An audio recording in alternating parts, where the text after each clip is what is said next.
I saw my daughter-in-law squeezing a tube of industrial-grade superglue onto the velvet cushion of the chair reserved for my wife while my own son stood guard at the door laughing as if it were a harmless prank. I handled it quietly without saying a word, and hours later, when the master of ceremonies asked the bride to stand for her grand entrance, the sound of tearing silk left the entire ballroom frozen in horror. My name is Otis King. I am 75 years old, and for 40 years I worked as a chief engineer keeping massive ships afloat in the middle of the roughest oceans on Earth. I learned patience in the engine rooms, and I learned silence in the storms. My wife Beatrice and I live a quiet life in a modest 3-bedroom house in Atlanta. But what nobody knows, not even my own son Jamal, is that I am not just living off a railroad pension. Over the decades I invested every spare dime into commercial real estate and tech stocks. To the world, I am just an old black man in a worn-out suit, walking with a cane, but my net worth sits comfortably in the millions. However, I never told Jamal because I wanted him to build his own character. Unfortunately, he built a mountain of debt instead. And then he brought Brittany Miller into our lives. Brittany is 26 years old, white, and calls herself a lifestyle influencer, which, as far as I can tell, means she takes pictures of food she did not cook and clothes she cannot afford. She looks at me and Beatrice like we are furniture, old dusty furniture that needs to be thrown out to make room for her modern aesthetic. She thinks we are poor, she thinks we are helpless, and she thinks we are stupid. This wedding was supposed to be her coronation. The total cost was $85,000. Jamal told her he secured a loan, but the truth is, he came to me crying 3 months ago, begging for help, saying he would lose her if he could not give her this dream wedding. I paid for it all, every single cent, from the imported orchids to the 5-tier cake. But I made Jamal promise to keep it a secret. I wanted to see if she loved him or the lifestyle. Today was the day the ceremony was held at the Grand Oblivious Hotel, the most expensive venue in the city. I arrived early around 3 in the afternoon just to check on the setup because old habits from the engine room never die. I like to inspect things before the machine starts running. The ballroom was empty. The tables were set with crystal and silver shining under the massive chandeliers. I was walking along the perimeter, staying in the shadows of the heavy drapes, when I heard giggling coming from the head table. I stopped and leaned on my cane, peering through the dim light. I saw them. Brittany was standing over the gold Chiavari chair specifically assigned to the mother of the groom. My Beatrice, she was holding a large tube of Gorilla Glue, the industrial kind that dries in seconds and bonds to anything. Jamal, my only son, the boy I taught to ride a bike and tie a tie, was standing by them, service door keeping watch. He was snickering, covering his mouth with his hand. "Hurry up, babe, someone might come in," Jamal whispered. "Relax, Jamal. I am making sure I use enough," Brittany hissed, squeezing the thick, clear gel onto the burgundy velvet cushion. She spread it around in a circle, right where Beatrice would sit. "Just imagine," she said, her voice dripping with malice, "when the old hag tries to get up to give her speech. She will be stuck like a rat in a trap. It will be hilarious. Plus it keeps her seated, so she does not wobble around with that walker ruining my aesthetic in the photos." My blood ran cold. Beatrice suffers from severe rheumatoid arthritis. Every step she takes is a battle won against pain. She spent weeks looking for a dress that would cover her swollen knees just so she could look dignified for her son's wedding. And here was that same son, laughing as his future wife prepared to humiliate his mother in front of 400 guests. "She is going to be so confused," Jamal laughed. "Quietly, she will probably pee herself trying to get up." I gripped the handle of my cane so hard my knuckles turned gray. I wanted to walk out there and strike them both. I wanted to cancel the checks. I wanted to shut down the entire hotel. But shouting is for men who have no power. Silence is for men who hold all the cards. I watched them finish. Brittany capped the glue and threw the empty tube under the table, kick it deep into the carpet. She kissed Jamal, and they ran out of the room like two mischievous children who had just egged a neighbor's house. I waited 2 full minutes to make sure they were gone. Then I walked out of the shadows. My steps were slow, but my mind was racing. I walked up to the head table. The smell of the chemical glue was sharp and acidic. The glue was still wet, glistening on the velvet fabric. I looked at the place card on the table. It was elegant. Heavy cardstock with gold calligraphy that read, "Mother of the Groom." Right next to it was the chair for the bride with a pristine matching burgundy cushion and a card that read, "Bride." I did not touch the glue. I did not try to clean it. Instead, I reached out with steady hands and picked up the place card for my wife. Then I picked up the place card for Brittany, and I swapped them. I moved Beatrice's card to the clean chair, and I placed the bride card directly in front of the chair, soaking with industrial superglue. It was a simple adjustment, a correction of destiny. I looked at the setup one last time, satisfying myself that the switch was unnoticeable. Then I turned and walked out of the ballroom, returning to the lobby to wait for my wife. Beatrice arrived 20 minutes later, looking beautiful in a silver gown that flowed over her frame, hiding the pain she was in. She smiled when she saw me, her eyes lighting up the way they have for 50 years. "You look handsome, Mr. King," she said, patting my arm. "Are you ready to see our boy get married?" I kissed her forehead. "I am ready for a lot of things today, B," I said. "Softly, let us go, take our seats." The ceremony was extravagant. Brittany walked down the aisle in a Vera Wang dress that cost $12,000. I know because I saw the invoice Jamal tried to hide. She looked like an angel, but I knew she was a viper. She said her vows with tears in her eyes, talking about love and kindness, while Jamal looked at her like she was a prize. He had won at a carnival. I sat in the front row, holding Beatrice's hand, my face completely impassive. Jamal glanced at me a few times, probably wondering if I had seen anything earlier, but I gave him nothing. Just the blank stare of the old man he thought he could fool. After the ceremony, the guests moved to the ballroom for the reception. The energy was high, champagne was flowing, and the DJ was playing upbeat jazz. Everyone found their tables. The head table was set up on a raised platform facing the entire room so that everyone could look up at the happy couple and their parents. Brittany made a grand entrance, changing the mood of the room. She wanted all eyes on her, and she got them. She walked up the steps to the platform, her long silk train trailing behind her.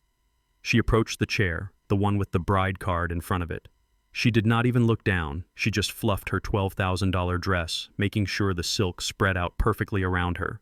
And then she sat down. I watched from 2 seats away as she settled in. She shimmied a little, getting comfortable, pressing her weight fully onto the cushion, pressing that expensive, delicate silk deep into the drying tack of the super glue. I looked at Jamal. He was sitting next to her, smiling nervously. He looked over at Beatrice, expecting her to be in the trapped chair, but Beatrice was sitting comfortably next to me, sipping her iced tea, completely safe. I saw the confusion cross Jamal's face. He leaned forward, looking at the place cards. He squinted, realizing the swap. His eyes darted to me. I raised my glass of champagne slightly, just an inch, and took a sip. His face went pale, he knew. But it was too late. Brittany was already sitting. She was already drinking her wine, laughing, with her maid of honor, completely unaware that she was fused to the furniture. The dinner service began. Servers brought out lobster bisque and filet mignon. Brittany was enjoying herself, holding court, feeling like the queen of Atlanta. She leaned over to whisper to Jamal, probably asking why his mother was not stuck yet. Jamal whispered something back, shaking his head, looking terrified. Brittany frowned and looked at Beatrice. Then she looked at her own chair. She tried to shift her weight, and I saw a flicker of panic in her eyes. She realized she could not slide. She tried to adjust her dress, but the fabric was tight against the cushion. She must have thought it was just static or the weight of the heavy gown. She took another sip of wine, trying to ignore it. Then came the moment. The master of ceremonies, a loud, energetic man with a microphone, bounded onto the center of the dance floor. "Ladies and gentlemen," he boomed, his voice echoing off the vaulted ceiling, "please put your hands together for the very first time as husband and wife. Mr. and Mrs. Jamal King, let us have them stand up and welcome their guests." The room erupted in applause. 400 people stood up, cheering and clapping. Jamal stood up quickly, his face sweating. He looked at Brittany, signaling her to stay seated, but she was an influencer. She lived for the spotlight. She was not going to remain seated while people cheered for her. Brittany smiled, that practiced, camera-ready smile. She planted her feet on the floor. She grabbed the edge of the table, and she pushed herself up with all her strength. The sound was loud, louder than the applause. It was a sharp, violent ripping noise like a sail tearing in a hurricane. Rip! Brittany froze halfway up. She was stuck. The chair lifted off the ground with her sticking to her backside for a second before gravity and the structural integrity of the dress went to war. The silk lost the back of her $12,000 dress, tore away completely. A massive, jagged patch of fabric remained glued to the chair while the rest of the dress ripped upward, revealing her entire backside, clad only in white lace lingerie. The applause died instantly.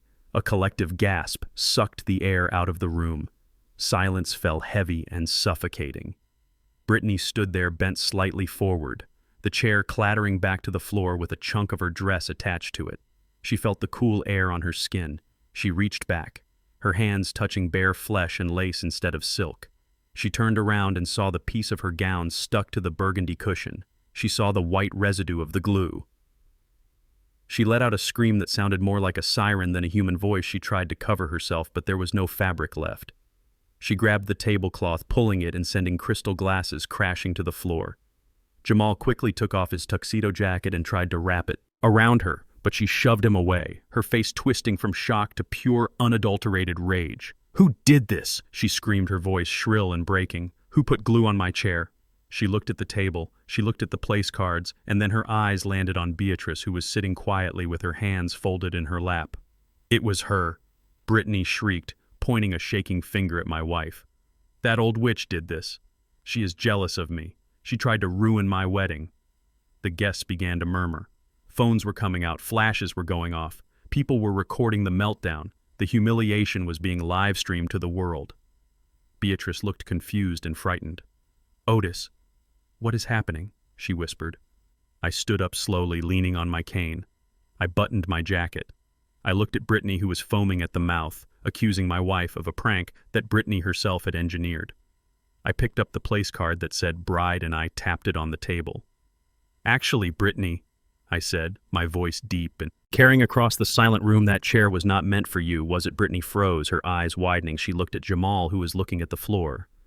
"You intended that chair for a woman with arthritis," I continued, my voice rising just enough to be heard by the front tables. "You intended to trap a 72-year-old woman so you could laugh at her struggle, but it seems God has a sense of humor, and so do I." I turned to the crowd. My daughter-in-law poured industrial glue on my wife's chair before the ceremony. I saw her do it, and I saw my son laugh about it, so I switched the cards. The room erupted again, but this time it was not applause, it was shock, outrage. Whispers of disbelief flew like wildfire. "You are a liar!" Brittany screamed, her face red, tears streaming down her cheeks, ruining her makeup. "You are a senile old liar. I never did that. You are just trying to cover up for her." She was doubling down. She was going to play the victim until the end. I reached into my pocket and pulled out my phone. I had not just watched them earlier, I had recorded them. The quality was clear, the audio was crisp. I walked over to the projection system where the slideshow of their engagement photos was supposed to play. I unplugged their laptop and plugged in my phone. "Watch," I said. On the giant screens hanging above the dance floor, the video began to play. It showed Brittany squeezing the glue tube onto the chair. It showed her face twisted in a mean-spirited grin. It showed Jamal laughing.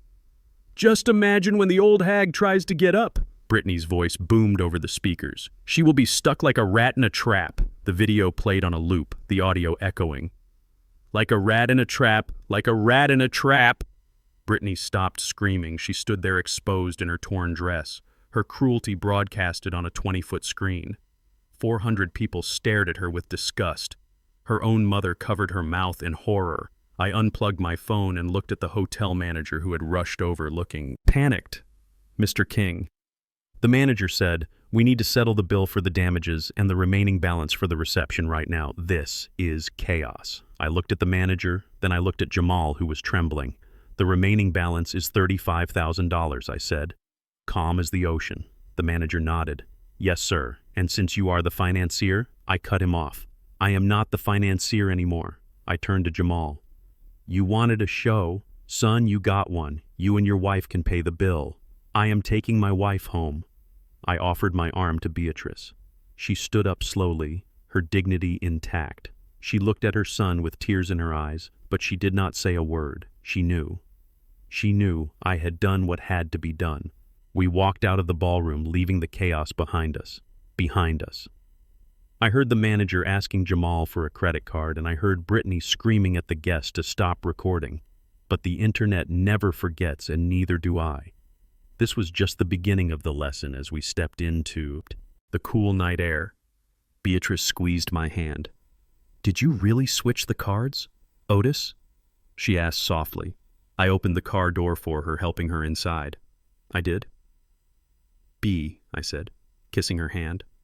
Nobody hurts my wife. Nobody. I got in the driver's seat and started the engine. The night was young and the war had just begun. They thought they could break us, but they just broke themselves, and I had a feeling the next few weeks were going to be very expensive for Mr. and Mrs. Jamal King. Very expensive indeed. Brittany gasped. "You have to," she screamed. "You promised." "I promised to pay for a wedding," I said. "Not a circus. You two wanted to be the stars. Well, now you are foot the bill." I offered my arm to Beatrice, helping her stand. She held her head high, her dignity untouched amidst the wreckage. "We are leaving," I announced. As we walked toward the double doors, the hotel manager signaled to the security guards. They stepped in front of Jamal and Brittany, blocking their path. "Sir," the manager said, his voice hard, unyielding, "we cannot let you leave the premises until the balance is settled. $35,000 immediately, or we will be forced to call the police for theft of services." I did not look back. I heard Jamal shouting my name. I heard Brittany screaming that it was not fair that she was the victim. I heard the guests muttering in disgust, but I kept walking. I led Beatrice out into the cool night air, leaving my son and his wife to face the first real consequence of their lives. They were trapped in a nightmare of their own making, and for the first time in 30 years, I was not going to bail them out. The clock on the hallway wall ticked past 2 a.m, but the house was not sleeping. The silence was heavy and thick like the air before a thunderstorm. Beatrice was sitting on the edge of our bed, still wearing her silver dressing gown, shaking not from cold, but from the aftershocks of the evening. Her hands were clutching her rosary beads, her lips moving in silent prayer for a son who had lost his way. I sat in my armchair by the window, watching the streetlights flicker on. The wet pavement. Rain had started to fall, washing away the dust of the city. But it could not wash away the shame of what happened at the hotel. I had a glass of water in my hand, but I did not drink it. I was waiting. I knew they would come. And then the pounding started. It was not a knock. It was an assault. Someone was hammering on the front oak door with such violence I thought the hinges might give. "Way! Bam! Bam! Bam!" The sound echoed through the quiet house, making Beatrice jump and drop her beads. "Open up, old man!" a voice screamed from the other side. It was Brittany, her voice shrill and ragged, stripped of all its fake sweetness. "Open this door right now, or I will break a window." I stood up, my knees protesting slightly, but I ignored them. I walked past Beatrice and put a finger to my lips, telling her to stay put. I walked down the hallway, the floorboards creaking under my weight, a familiar sound that usually brought me comfort, but tonight sounded like a warning. I unlocked the deadbolt and pulled the door open. Standing on my porch, soaking wet from the rain, looked like 2 refugees from a disaster movie. Jamal was still in his tuxedo, but his tie was gone. His shirt was unbuttoned and stained with sweat and wine. He looked pale, his eyes wide and bloodshot, swimming with panic and alcohol. But Brittany was the true specter of ruin. She was still wearing the remains of the Vera Wang dress. The back was completely gone, leaving her exposed to the cold night air except for Jamal's tuxedo jacket, which was draped over her shoulders, soaking wet. Her hair, once perfectly styled, was plastered to her skull, her mascara running in black rivers down her face, making her look like a raccoon caught in the headlights. They pushed past me into the foyer, bringing the smell of rain and stale champagne and desperation into my home. "You ruined everything!" Brittany shrieked, spinning around to face me, water flying from her hair. "You ruined my life! Do you know what you did?" I closed the door calmly, shutting out the rain. I leaned on my cane and looked at them. "I did not do anything, Brittany," I said, my voice low and steady. "I simply corrected a seating arrangement. You ruined your own wedding when you decided to treat my wife like a prop for your cruel jokes." "Do not give me that moral high ground crap," Jamal shouted, his voice cracking. He was trying to be a man, trying to be tough, but he just looked like a scared boy. "Daddy, do you know what happened after you left? The hotel held us hostage. They would not let us leave until we paid the bill, every single dime." "Good," I said simply. "That is how business works. You consume the service, you pay the price. We had to empty our savings accounts," Jamal yelled, throwing his hands up. "We maxed out 3 credit cards. Brittany had to use the money her grandmother left her for a down payment on a house that was $35,000. Dad, that was our start, that was our future, and you just walked away." I looked at my son, and I felt a deep, profound sadness. He was 32 years old, and he still thought the world owed him a living. He still thought my wallet was an extension of his own. You wanted a big wedding, I said. You wanted to show off for the internet. Well, you paid for it. Welcome to adulthood, son. Brittany stepped forward, her eyes wild. She pulled out her phone and shoved it in my face. The screen was cracked. Look at this, she hissed. Look at my notifications. I have lost 5,000 followers in 3 hours. Brands are emailing me, canceling contracts. The video of my dress ripping has 2 million views. People are laughing at me. They are calling me the glue bride. I am a joke, my career is over, and it is all your fault. I pushed the phone away gently. Your career was built on smoke and mirrors. Brittany, I said, maybe now you can find an honest job. She let out a scream of frustration and kicked the umbrella stand, sending it clattering across the floor. You owe us, she spat. You owe us for the humiliation. You owe us for the money we spent tonight. You are going to pay us back every cent plus damages for emotional distress. I laughed. It was a dry, humorless sound. Damages, I asked. You want to talk about damages? Let us talk about the damage to my credit score, Jamal. Jamal froze. He stopped pacing and looked at me, his face draining of what little color it had left. What are you talking about? He stammered, looking at Brittany and then back at me. I walked over to the side table where I kept my mail. I picked up a letter I had received 3 days ago but had kept hidden, waiting for the right moment. I held it up. This is a notice from the Quick Cash Lending Group, I said, reading the return address. It says that Mr. Otis King has defaulted on the first payment of a $50,000 high-interest loan. I looked at Jamal over the top of the paper. I did not take out a loan. Jamal, I have not borrowed money since 1985. So imagine my surprise when I called them and they sent me a copy of the loan agreement with my signature at the bottom. A signature that looks remarkably like the one on your high school report cards that I used to sign. Brittany looked at Jamal, her mouth open. You borrowed $50,000, she asked. Where is it? What did you do with it? Jamal was shaking. He backed up until he hit the wall. Dad, I can explain. He whined. It was for an investment, a crypto thing. My friend told me it was a sure thing. Was going to double it and pay it back before you even knew. But you did not double it, did you? I asked, my voice hard as iron. You lost it, and now you have committed a felony, forgery, and identity theft. I could have you arrested tonight, son. I could call the police right now and add a fraud charge to your wedding night. Memories? Jamal slid down the wall, crouching with his head in his hands, sobbing. No, Dad, please do not. I am sorry. I just wanted to get ahead. Brittany stared at him for a second, disgust written all over her face. Then she looked at me, and her expression changed. It hardened. The panic vanished, replaced by something cold and sharp, something reptilian. She walked over to her wet purse, which she had thrown on the floor. She rummaged through it and pulled out a thick envelope. It was dry, protected by a plastic Ziploc bag. She had brought it with her. She had planned this. Forget the loan, she said, her voice suddenly calm, terrifyingly calm. We can pay off the loan and the credit cards, and the wedding debt. We just need you to be reasonable, old man. She pulled a stack of papers out of the envelope and slammed them onto the small table in the hallway. Sign this, she commanded. I looked down at the document. The title was in bold black letters. Agreement of Sale and Transfer of Deed. It was a contract to sell my house, this house. The house where I raised Jamal. The house Beatrice loved. What is this? I asked, looking at her. We have a buyer, Brittany said, her eyes gleaming with greed. A developer. He wants the land. He offered $500,000. Cash, quick close. No inspections. He has been emailing me for weeks since I put the house on a listing site just to see. You listed my house? I asked, incredulous. It does not matter.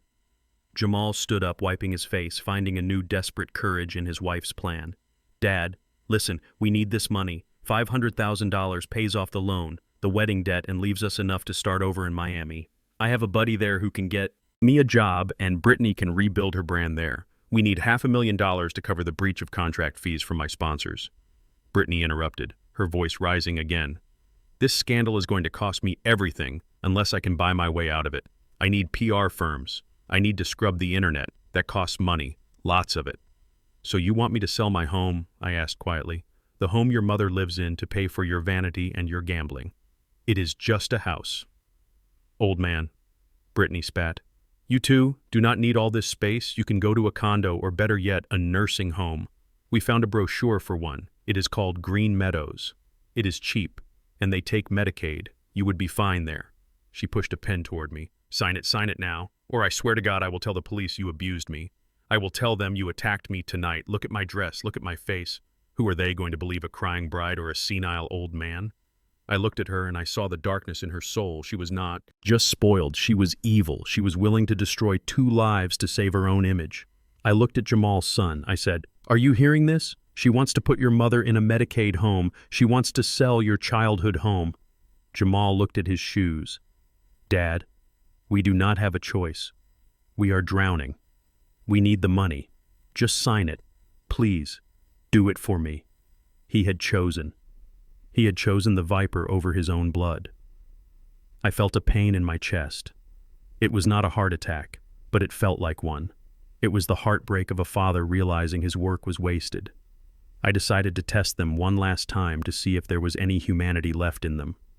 I let my cane slip from my hand. It clattered loudly on the floor. I grabbed my chest, clutching my shirt. I let out a groan and stumbled backward, leaning heavily against the wall, sliding down until I was sitting on the floor. "Otis!" Beatrice screamed from the top of the stairs where she had been watching. She started to move down the stairs, slowly, painfully. "Otis," I gasped. Air making my breathing ragged and shallow. My chest, I wheezed. "Help me! Pills in the kitchen!" Jamal took a step forward. "Dad," he said, instinct kicking in. But Brittany grabbed his arm, stopping him. "Wait," she hissed. She looked down at me, watching me struggle to breathe. She did not reach for her phone. She did not run to the kitchen. She just stood there, watching with cold, calculating eyes. "If he dies," Brittany whispered to Jamal loud enough for me to hear, "if he dies. Right now we do not need his signature. We inherit everything automatically, Jamal. We would get the house, the insurance, the pension, everything." Jamal looked at me, gasping on the floor. Then he looked at Brittany. Brittany, his voice was trembling, but he did not move toward me. "Are you saying, I am saying, do not call 911, she said, her voice flat, ice cold. "Let nature take its course. It is better this way. Just die already, old man," she said, looking directly into my eyes. "Die and save us the trouble." I looked up at them from the floor, my son and his wife waiting for me to take my last breath so they could cash out. I saw the greed, I saw the hate, and I saw the absolute lack of love. My breathing hitched, not because of the act, but because of the realization they were monsters. And then I stopped acting. I did not stand up yet. I just stopped wheezing. I took a deep, steady breath, and I looked at Brittany with eyes that were not dying, but burning. I memorized that look on her face. I memorized the words, "Just die already." And I knew in that moment that the time for mercy was over. I slowly reached into my pocket and pulled out my phone, which had been recording the entire time. I stopped the recording and saved the file. Then I looked up at Beatrice, who was halfway down the stairs crying. "I am okay, B," I said, my voice strong and clear. "I am okay." I used the wall to pull myself up. I picked up my cane. I brushed off my pants. Brittany stepped back, confusion replacing the malice. You are okay. I am better than okay," I said. "I am," enlightened. I walked past them to the door and opened it wide. The rain was still pouring down. A storm was raging outside, but it was nothing compared to the storm I was about to bring down on them. "Get out," I said. "What?" Jamal asked. "Get out of my house," I roared, my voice shaking the walls. "Take your wet clothes, take your ruined dress, and get out. I do not care where you go. Sleep in the car. Sleep in the gutter. But you will not sleep under my roof tonight." "But Dad," Jamal pleaded, "we have nowhere to go." "You should have thought about that before you waited for me to die," I said. "Go." I pushed them out into the rain, locking the door behind them and throwing the deadbolt. The sound of the lock clicking into place was the most satisfying sound I had ever heard. I turned to Beatrice and held her while she cried. "They are gone," I whispered. "They are gone." But I knew they would be back, and I knew the war was just starting. But now I knew exactly what I was fighting, and I knew exactly what I had to do. Next, tomorrow, I would call my lawyer, Marcus Vance. Tomorrow, the real game would begin. 7 days is a long time to live in a house that has been occupied by the enemy, but that is exactly what my home had become, a territory under siege. After the disaster at the hotel and the confrontation in the rain, I thought I had thrown them out for good, but cockroaches have a way of finding cracks in the foundation. Jamal had used his key the next morning while I was at the pharmacy picking up Beatrice's arthritis medication. When I returned, they were moved in. Brittany had taken over the guest room and Jamal was sleeping on the couch. They refused to leave, citing tenancy laws and claiming they were concerned for our well-being. But the real invasion arrived on Tuesday morning in the form of a woman named Amber. Brittany introduced her as a private nurse, a friend of hers who was going to help take care of Mom and Dad so we could relax. Amber did not look like any nurse I had ever seen in my 75 years. She wore tight pink scrubs that looked more like a Halloween costume than a uniform, and she chewed gum with her mouth open, snapping it loudly while she scrolled through her phone. She smelled like vanilla body spray and cigarettes.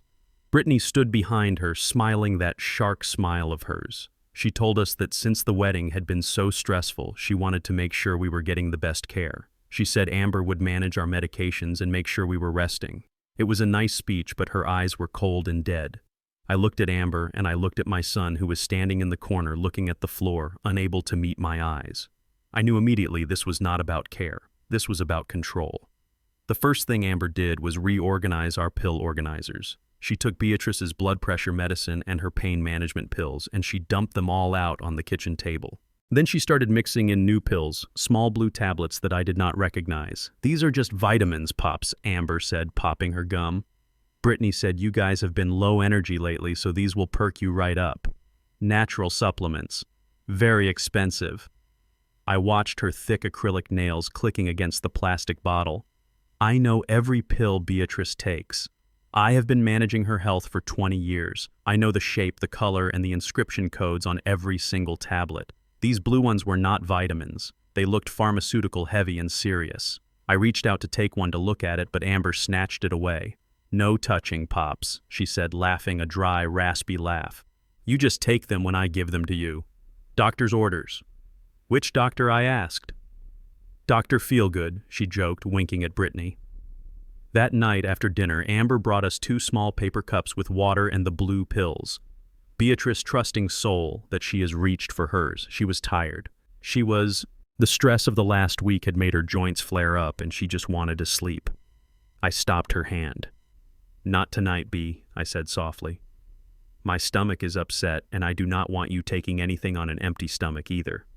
Let us wait." Beatrice looked at me. She saw the warning in my eyes. She put the cup down. Amber rolled her eyes. "Fine," she said, "but you have to take them later. Brittany is paying me to make sure you stay healthy." She left the cups on the nightstand and went back downstairs to watch reality TV on my 60-inch screen. As soon as she was gone, I took the blue pills and wrapped them in a tissue. I put them in my pocket. I needed to know what they were before I let my wife swallow a single one. The next morning, I got my answer in a way that I am not proud of, but war requires sacrifice. Brittany had brought her dog with her, a small yappy thing named Gucci that she treated better than she treated any human being. The dog was a terror, constantly barking and nipping at my ankles, but Brittany fed it gourmet wet food from a can. While Brittany was in the shower and Amber was outside smoking her 3rd cigarette of the morning, I took a piece of cheddar cheese and I crushed one of the blue pills inside it. I walked over to Gucci, who was growling at me from his bed in the corner of the kitchen. "Here you go, you little rat," I whispered, tossing the cheese to him. The dog gulped it down without chewing. I went into the garage and pretended to tinker with my old Buick, waiting to see what would happen. An hour later, the house was silent. The constant yapping had stopped. I walked back inside. Gucci was lying in his bed on his side. His breathing was slow and heavy. I clapped my hands loudly right next to his ear. Nothing. I nudged him with my foot. He flopped over like a rag doll, completely limp. The dog was not dead, but he was comatose. He was in a chemically induced stupor. I felt a chill run down my spine that had nothing to do with the air conditioning. If that pill did that to a healthy young dog, imagine what it would do to Beatrice's fragile system. Imagine what 2 of them a day would do to our minds. They were not trying to kill us. Not yet. They were trying to sedate us. They were trying to make us foggy, confused, and pliable. They wanted us drooling in our chairs so they could claim we were incompetent. Gucci slept for 2 full days. Brittany cried and screamed, saying the dog was sick, but I knew the truth. I went into my study and locked the door. I pulled out my burner phone, the one Jamal did not know about, and I dialed a number I had not used in a long time. Marcus Vance is one of the sharpest lawyers in Atlanta, but before that he was a communications officer in my unit in Vietnam. We go back 50 years. He knows where the bodies are buried because he helped dig the holes. Otis Marcus said, his voice deep and reassuring like old leather. To what do I owe the pleasure? They are trying to drug us. Marcus, I said, cutting straight to the chase. My daughter-in-law has a fake nurse here feeding us sedatives. They are trying to make us look senile. I heard the scratch of a pen on paper. Marcus did not ask if I was sure. He knew me. He knew I did not make accusations without proof. Do you have the pills? Marcus asked. I have one left, I said. Keep it sealed. We will get it tested. But Otis, if they are going this far, they have an end game. We need to know what it is. We need to know the plan. I know, I said. I need ears, Marcus. I need to hear what they say when they think the old folks are asleep. I will send a guy, Marcus said. He will be there in 2 hours. He is a pest control tech, or at least that is what his van says. Let him in. He will sweep the house and he will plant the bugs. You just keep playing the confused old man. 2 hours later, a van marked A1 Pest Control pulled up. A man in a gray uniform came to the door carrying a large metal toolbox. Brittany was in the living room painting her nails. Who is this? She asked, looking up with annoyance. I called him, I said, making my voice sound shaky and weak. I saw roaches in the kitchen. Big ones. I hate roaches. Brittany curled her lip in disgust. Ugh, fine. Just make sure he does not spray near my stuff. The man winked at me imperceptibly. He went through the house, spraying water in the corners and planting tiny high-fidelity microphones in the curtain rods behind the light fixtures and under the kitchen cabinets. He was a professional. He was in and out in 30 minutes. That night, I lay in bed with Beatrice holding her hand. I had told her everything. She was terrified, but she trusted me. We wore wireless earbuds connected to the app on my phone. We lay there in the dark, listening to the house, listening to the monsters we had invited in. For hours, it was just the sound of the TV and the fake nurse snoring on the couch. But then, around midnight, I heard Brittany's voice. It was crystal clear, coming through the mic in the kitchen. She was on the phone. No, Chad. You do not understand. She was saying, her voice hushed but excited. It is going to be easier than we thought. The nurse is giving them the special candy. The dog ate one by mistake and was out for 48 hours. It works. I squeezed Beatrice's hand. Brittany was talking to Chad, the personal trainer, the man she was supposed to have left behind at the airport. Yeah, Jamal is clueless, she continued. He thinks we are just calming them down so we can talk sense into them. He is such an idiot. He actually thinks we are going to live here together as a big, happy family. She laughed a cruel, low sound. Listen to me, Chad. We just need a few more days. Once they are loopy enough, I am calling the social worker. I have already looked up the place. It is called Green Hope. It is a dump, Chad. It smells like urine and cabbage, but it is cheap. It costs almost nothing, which means we get to keep the rest of their monthly income. I felt Beatrice stiffen beside me. Green Hope was a state-run facility on the south side known for neglect and abuse. It was a place where people went to die alone. And the house, Chad, Brittany said, her voice dropping to a greedy whisper. I had a realtor look at it off the books. This place is sitting on a gold mine. The land alone is worth $1.5 million. The developer I talked to said if we can get power of attorney and sign the deed over, we can have cash in hand in 30 days. $1.5 million. That was the price of our lives. That was the price of my wife's dignity. Just imagine, baby, she purred. 1.5 million. We can leave Jamal here to rot. We can go to Cabo. We can start the brand for real. Just me and you. I just need to get these 2 old bags out of the way. I heard the sound of a lighter clicking and the exhale of smoke. Do not worry, she said. They are old. They are weak. And nobody cares about them. They will be in that home by the end of the week and this house will be ours. I took the earbud out of my ear. My hand was steady now. The shaking was gone. I looked at Beatrice in the moonlight. Tears were sliding down her face silently. She wants to lock us away, Otis, she whispered. She wants to steal our home and run away with another man. I sat up and turned on the bedside lamp. I reached for the glass of water on the nightstand and took a long sip. She thinks we are weak, I said, my voice low and dangerous. She thinks nobody cares. I picked up the phone and saved the recording. I sent a copy to Marcus and another copy to a secure cloud server. She is about to find out exactly who she is dealing with, B, I said. Brittany wanted to play the game of mental competence. She wanted to prove that we were unfit. Fine. If she wanted a crazy old man, I would give her a crazy old man. But I would be the kind of crazy that burns her entire world to the ground. Get some sleep, B, I said, turning off the light. Tomorrow, I am going to start forgetting things. Tomorrow the show begins. And when the curtain falls on this performance, Brittany Miller is going to wish she had never met the King family. The smell of stale tobacco and cheap cologne lingered in the living room long after Dr. Thorne left a scent that I now associated with corruption.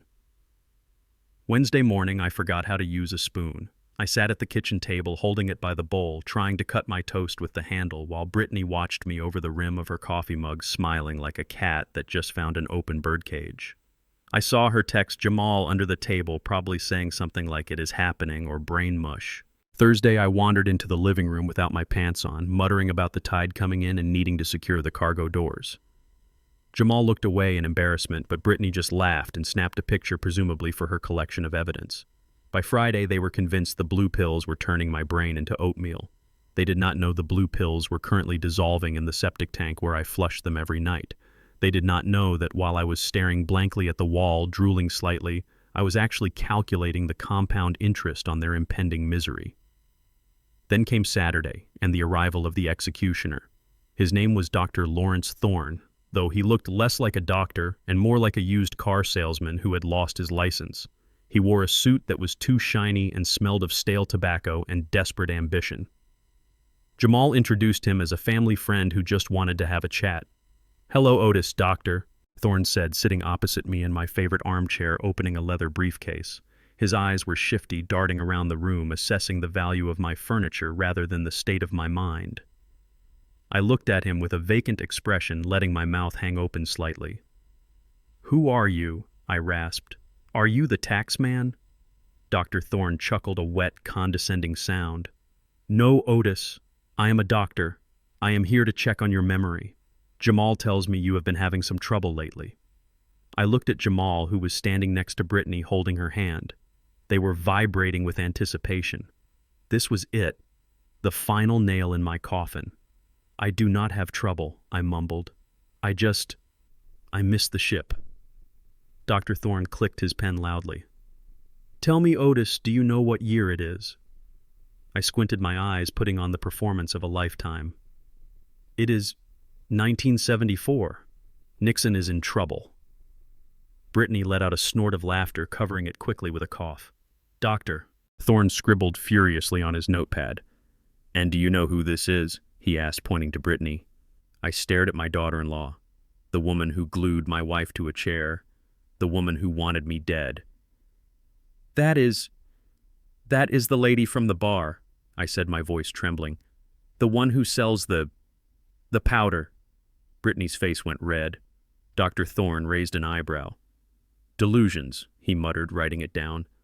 "Paranoid delusions mixed with memory regression. Very classic presentation."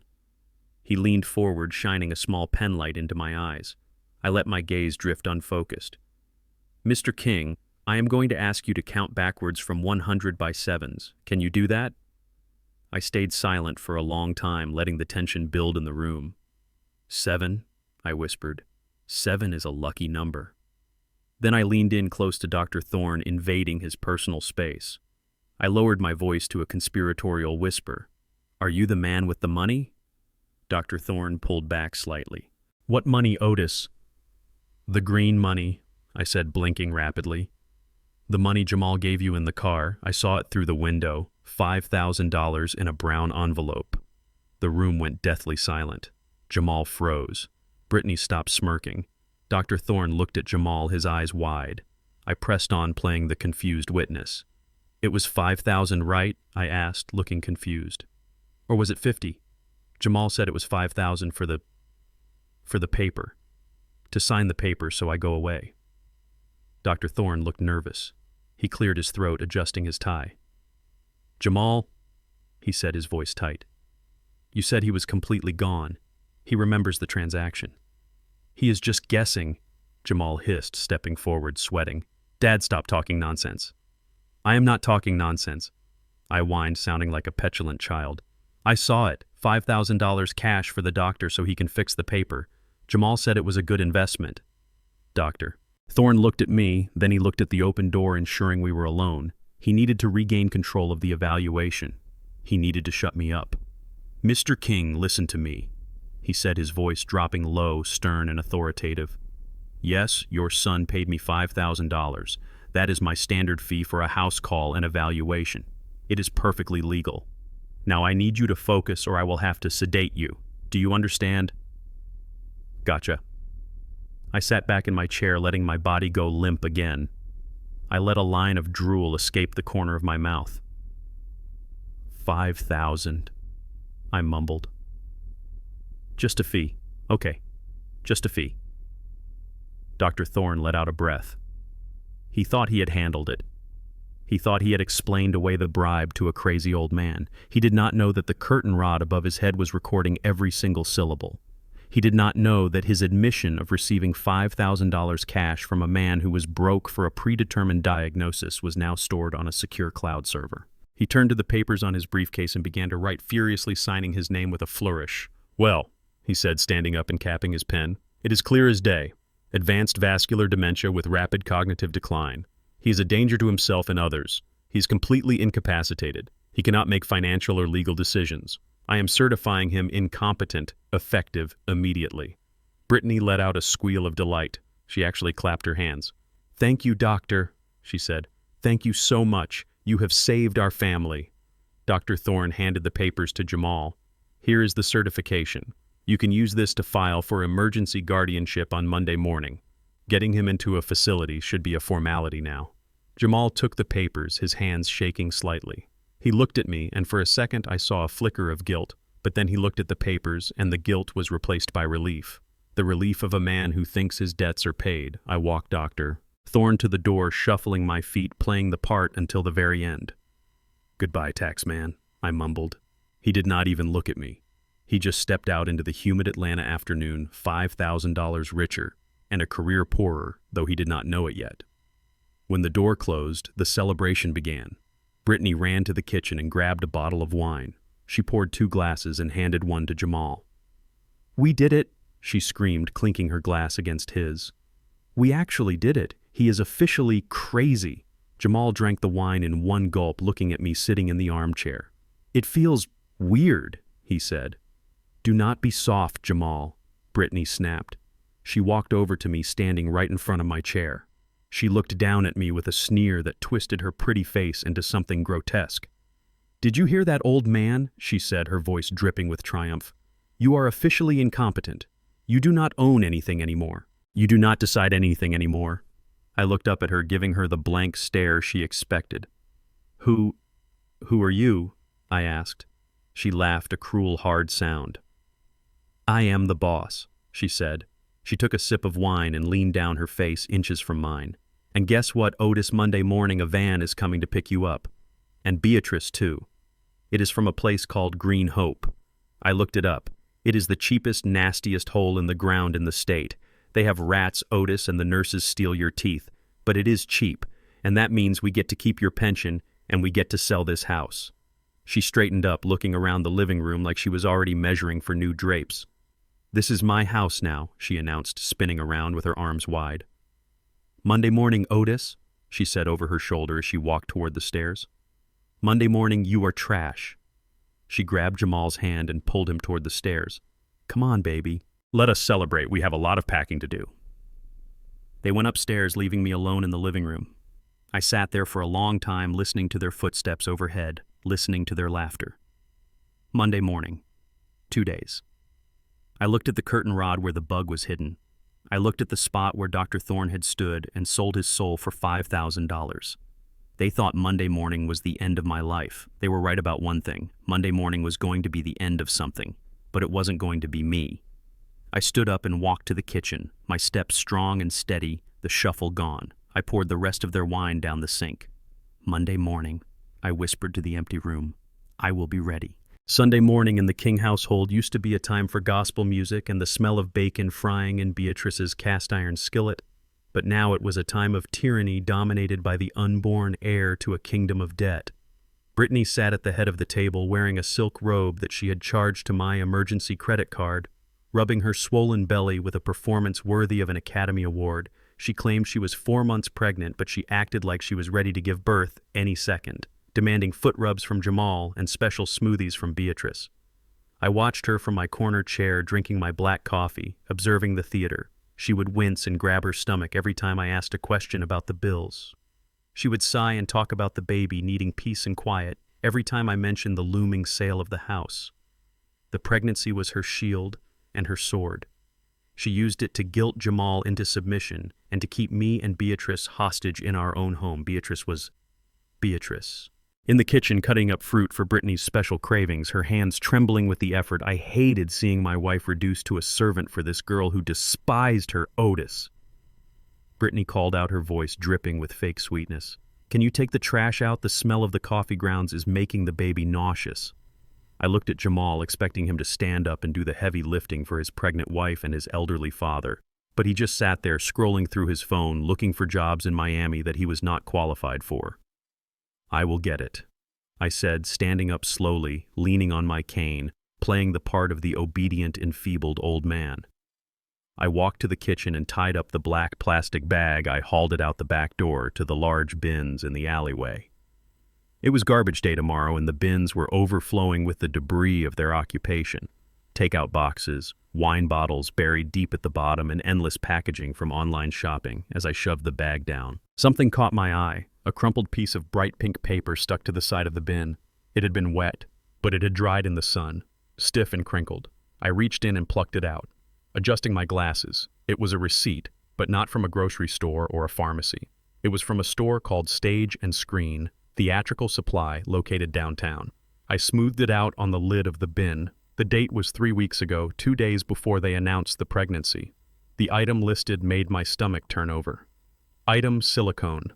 Maternity belly trimester. 2. Adjustable skin tone.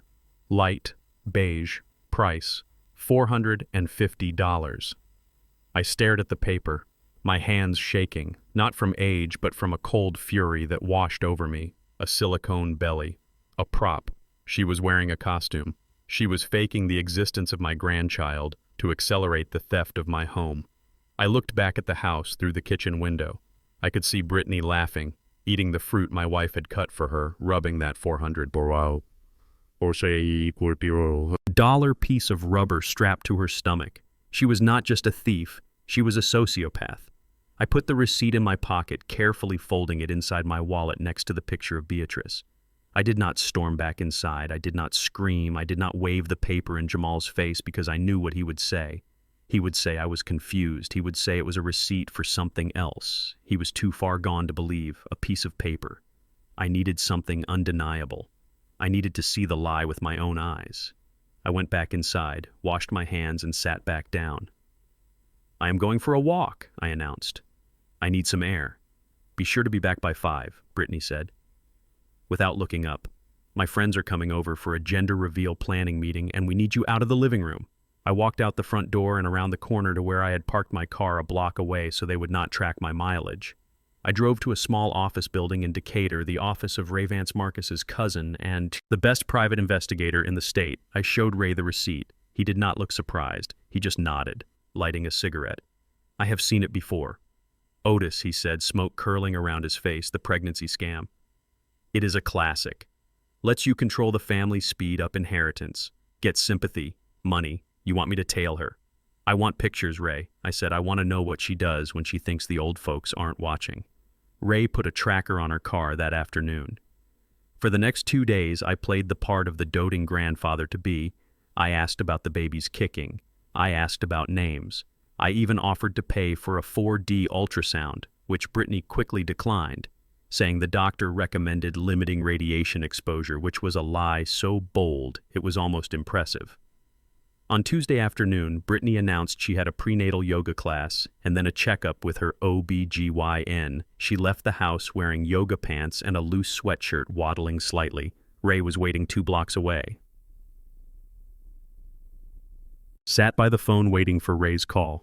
It came 3 hours later. "Check your email." "Otis?" Ray said, his voice raspy. You are going to want to sit down for this. I opened the file on my laptop. The first photo showed Brittany's car parked not at a yoga studio or a doctor's office, but at a dive bar called the Rusty Anchor on the outskirts of town. The second photo was taken through the window of the bar using a telephoto lens. Brittany was sitting in a booth with a man. It was Chad, the personal trainer, the man she was supposed to be done with. But it was the third photo that made me gasp. Brittany was standing up near the pool table. She had lifted her sweatshirt to adjust her pants. Underneath the sweatshirt, strapped around her waist with thick elastic bands, was the silicone belly, but she had unclipped one side to scratch an itch, revealing the completely flat-toned stomach of a woman who had never carried a child. And in her other hand, she was holding a lit cigarette and a glass of amber. Liquid that was definitely not apple juice. She was smoking and drinking whiskey while wearing a fake pregnancy belly, laughing with her lover while my wife cooked her dinner and my son planned a nursery. Then there was the final attachment, a digital file. Ray had a contact at a shady urgent care clinic nearby where Brittany had apparently stopped to use the bathroom. Ray had managed to get a copy of an abdominal X-ray she had taken weeks ago for a supposed stomachache. The timestamp was recent. The X-ray showed a human torso, ribs, spine, pelvis, and a stomach that contained nothing but gas and half-digested lunch. There was no fetus, no sac, no baby. It was definitive proof, scientific and undeniable. I printed the photos and the X-ray. I put them in a manila envelope. That night we sat down for dinner. Beatrice had made roast chicken and mashed potatoes, comfort food for a family that was anything but comfortable. Brittany was in high spirits, talking about the gender reveal party she wanted to host. "We need to rent a venue," she said, chewing with her mouth open. "The house is too small and smells like old people. Maybe the country club. Jamal." "Can we get a loan for the deposit?" Jamal looked tired. He was picking at his food, his face gray. "Dad," he said, looking at me, "can we talk about the house sale again?" The developer called today. He upped the offer to $520,000. I cut a piece of chicken slowly. "We can talk about the house, Jamal," I said. My voice calm, but underneath the table, my leg was bouncing with adrenaline. "But first I have a surprise for Brittany." Brittany looked up, her eyes lighting up at the word surprise. She probably thought I had bought her a gift or written a check. "Really, Pops?" She smiled. "What is it?" I reached under my chair and pulled out the manila envelope. I slid it across the table, avoiding the gravy boat until it rested right in front of her. I was going through the mail. I lied and I found this. "It looks like it is from the doctor. Maybe it is the ultrasound pictures you forgot to show us." Brittany froze her fork, stopped halfway to her mouth. She looked at the envelope. It was blank. There was no return address. She knew she hadn't received any mail. "Open it," Jamal urged, smiling, thinking it was a peace offering. "Look, babe. Maybe it is the baby pictures." Brittany reached out her hand, trembling slightly. She opened the flap and pulled out the glossy sheet. It was the X-ray. Ray had labeled it clearly in red marker. Patient, Brittany Miller. Findings, negative for pregnancy. She stared at it, her face turning the color of chalk. "What is this?" she whispered. "It is an X-ray." "Brittany," I said, leaning forward. I dropped it on the floor by accident, and when I picked it up, I noticed something fascinating. It seems my grandchild is invisible. Jamal leaned over and grabbed the paper. "Let me see," he said. He looked at the black and white image. He looked at the name. He looked at the empty space where a baby should be. "I do not understand," Jamal said, looking at me, confusion clouding his eyes. "What is this, Dad?" "It means she is empty." "Son," I said, my voice hardening, "it means there is no baby. It means the belly she is wearing is made of silicone and cost $450. Brittany stood up, knocking her chair over. "That is a lie," she screamed, throwing the X-ray at me. "You forged this. You crazy old bat. You are trying to frame me."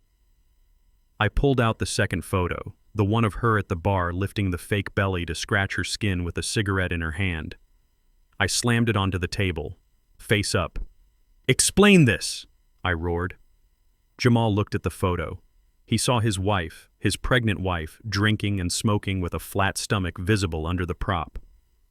He stared at it for a long time. The silence in the room was suffocating. Beatrice gasped, covering her mouth with her napkin, her eyes filling with tears. "Oh my God," Beatrice whispered. "Oh my God." Brittany, how could you? Brittany was backing away, shaking her head. No, no, it is photoshopped. He did it on his computer. He is obsessed with me. Jamal looked up from the photo. He looked at Brittany, and for a second I thought he saw her. I thought the spell was broken. I thought he finally realized he was married to a monster. But then he looked at me, and I saw the fear in his eyes, the fear of being wrong, the fear of being a fool, the fear of losing the dream he had mortgaged his soul for. He crumpled the photo in his fist. "This is fake," Jamal said, his voice shaking. What I asked, stunned. "This is fake." "Dad," he repeated louder this time, looking at me with desperate, angry eyes. "Your eyes are bad. You do not know what you are seeing. This is an old photo from before we met, and the X-ray that is not hers. You printed that off the internet." I stared at him, my mouth open. "Son, look at the date. Look at the timestamp." "I do not care about the date," Jamal shouted, standing up, moving to stand between me and Brittany, protecting her, shielding the lie. "Stop attacking my wife. Stop trying to kill my baby." He was gone. He was so deep. He was so in the hole he had dug that he would rather bury himself alive than admit he was holding a shovel. He turned to Brittany, holding her face. "Baby, are you okay? Do not listen to him. He is sick. His mind is going." Brittany saw the opening. She collapsed into Jamal's arms, sobbing loudly, creating a scene to cover the truth. "He is evil, Jamal," she wailed. "He hates us. He wants to kill our baby." I sat there at the head of the table, looking at the roast chicken, looking at my wife who was weeping, looking at my son who was hugging a woman wearing a rubber stomach. I realized then that logic would not save him. Facts would not save him. He was an addict, addicted to her, addicted to the lifestyle, addicted to the lie. I stood up slowly, taking the X-ray back from the table. I folded it and put it in my pocket. "You are right, Jamal," I said quietly, my voice sounding very old and very tired. "Maybe my eyes are bad." Jamal looked at me, relief washing over his face. "See, Dad? I told you. Just let it go. Okay, just let us eat." I looked at him one last time with the eyes of a father who knows he has to amputate a limb to save the body. "I am going to bed," I said. I walked out of the kitchen, listening to them whispering, listening to Jamal, apologizing to her for my behavior. He was a lost cause. He was not my son anymore. He was her hostage. And if I was going to save myself and Beatrice, I could not worry about saving him anymore. Collateral damage was now acceptable. I went into my study and locked the door. I took out the phone and texted Ray. He did not take the bait. I typed. Ray replied instantly. "Plan B." Then, yes, I wrote. Plan B. Plan B was nuclear. Plan B was the end of everything. I looked at the X-ray one last time before shredding it. I did not need it anymore. The court would order a real one soon enough. Monday morning was coming and Green Hope was waiting. But not for me. I sat in the dark and waited for the house to go quiet, listening to the monsters celebrating their victory, unaware that they had just won the battle that would lose them the war. Wednesday night arrived with the kind of suffocating humidity that makes your shirt stick to your back and your temper short. It was the perfect atmosphere for a crime. The house was quiet, but it was the quiet of a bomb waiting to detonate. I was sitting in my study, the lights off the door cracked just an inch, listening to the hushed, frantic whispers coming from the dining room. Jamal and Brittany had been busy. They had not just listed my house on Zillow or called a local realtor. They had gone underground. Brittany used her connections with the shady side of her influencer lifestyle to find a broker who dealt in distress sales and quick cash closes. They had listed my home, a property appraised at $1.5 million, for a measly $800,000. They were selling my legacy for 50 cents on the dollar just to get their hands on fast cash to run away from their lies. They wanted to be in Miami by the weekend, and they needed a suitcase full of money to get there. I watched the feed on my tablet. The camera hidden in the chandelier gave me a perfect view of the dining table Jamal was pacing, wearing a suit that was wrinkled and stained with sweat. Brittany was sitting at the table, tapping her long acrylic nails on the wood, checking her phone every 10 seconds. "He is late," she hissed. "Where is he, Jamal?" "He is coming," Jamal said, wiping his forehead with a napkin. "Relax, babe," Mr. Solano said. "He would be here at 9 sharp with the cash." Mr. Solano was actually Ray Vance, my private investigator wearing a wig, a fake beard, and an Italian suit that cost more than Jamal's car. We had set this up perfectly. Ray had posed as a representative for a private equity firm called Phoenix Holdings, a shell company that I had registered in Delaware 20 years ago for my real estate investments. At 9 o'clock exactly, the doorbell rang. I watched on the screen as Jamal practically ran to the door. He opened it and Ray stepped in. Looking every inch the ruthless corporate shark, he was carrying a heavy metal briefcase handcuffed to his wrist. "Mr. King," Ray said, his voice lowered an octave, rough and businesslike. "I presume." Jamal nodded, swallowing hard. "Yes, come in. Please come in." They walked into the dining room. Brittany stood up, smoothing her dress, putting on that fake, charming smile that made my stomach turn. "Mr. Solano," she cooed. "Thank you so much for coming so late. We just really need to get this deal done quickly. Family emergency, you know?" Ray did not smile. He just placed the metal briefcase on the table with a heavy thud. The sound echoed through the house, a sound of finality. "I am a busy man, Mrs. King," Ray said. "Let's cut the small talk. You have the deed." Jamal fumbled with a folder, pulling out the original deed to the house, which he had stolen from my filing cabinet earlier that day. I had let him take it, knowing it was useless without my signature. "Here it is," Jamal said, his hands shaking so bad the paper rattled. Ray looked at it, pretending to inspect the seals. "Good in the cellar. Mr. Otis King, is he here?" Jamal froze for a second, glancing at the stairs. "My father is indisposed," Jamal lied smoothly. "He is very ill, bedridden. Actually, he has given me full power of attorney to handle the sale. I have the paperwork right here." He pulled out the forged power of attorney, the one Dr. Thorne had supposedly facilitated, the one that was as fake as Brittany's pregnancy. Ray glanced at the paper, not looking too closely as per our plan. "Fine," Ray said. "I do not care about the details as long as the signature is on the contract.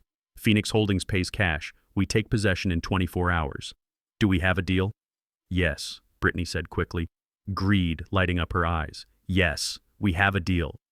Ray opened a leather folio and slid a contract across the table. It was a simple document transferring ownership of the property to Phoenix Holdings for the sum of $800,000. "Sign here," Ray said, pointing to the line marked seller. Jamal picked up the pen.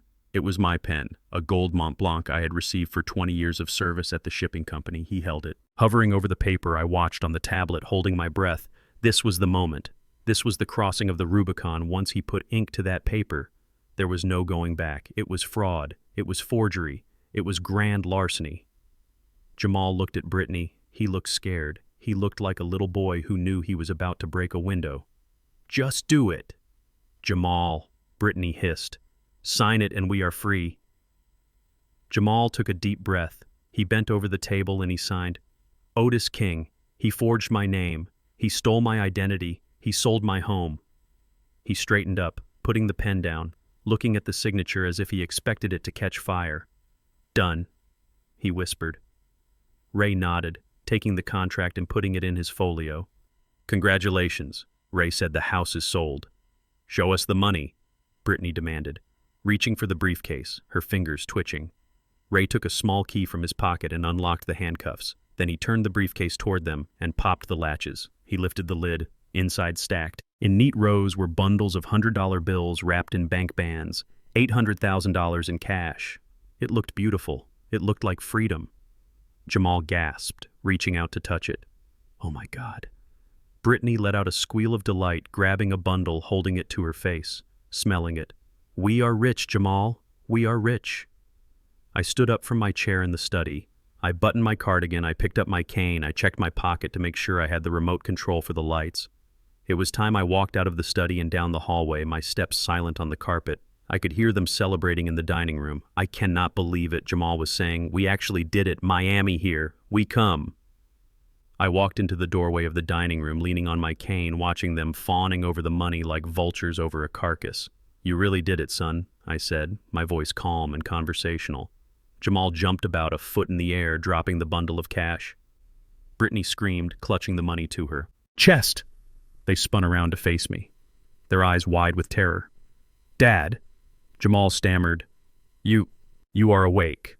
"I am very awake," I said, walking into the room.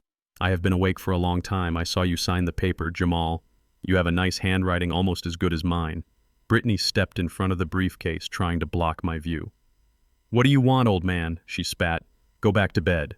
This does not concern you. It concerns me quite a bit, I said, since you just sold my house. We had power of attorney, Jamal shouted, trying to regain control. Dr. Thorne said, You were incompetent. It is legal, Dad. We did it for you. We are going to use this money to get you the best care. I looked at the briefcase open on the table. $800,000, I said, whistling low. That is a lot of care. I looked at Ray, who was standing stoically by the table.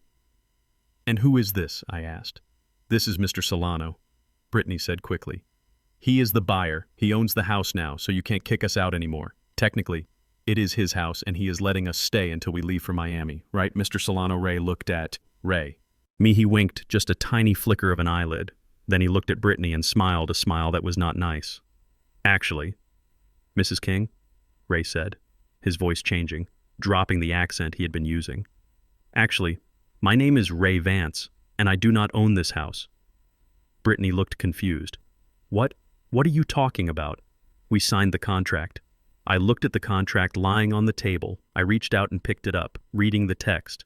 Buyer Phoenix Holdings, LLC. I read aloud. I looked at Jamal. Do you know who owns Phoenix Holdings, son? Jamal shook his head, sweat dripping down his nose. No, some investment firm, who cares?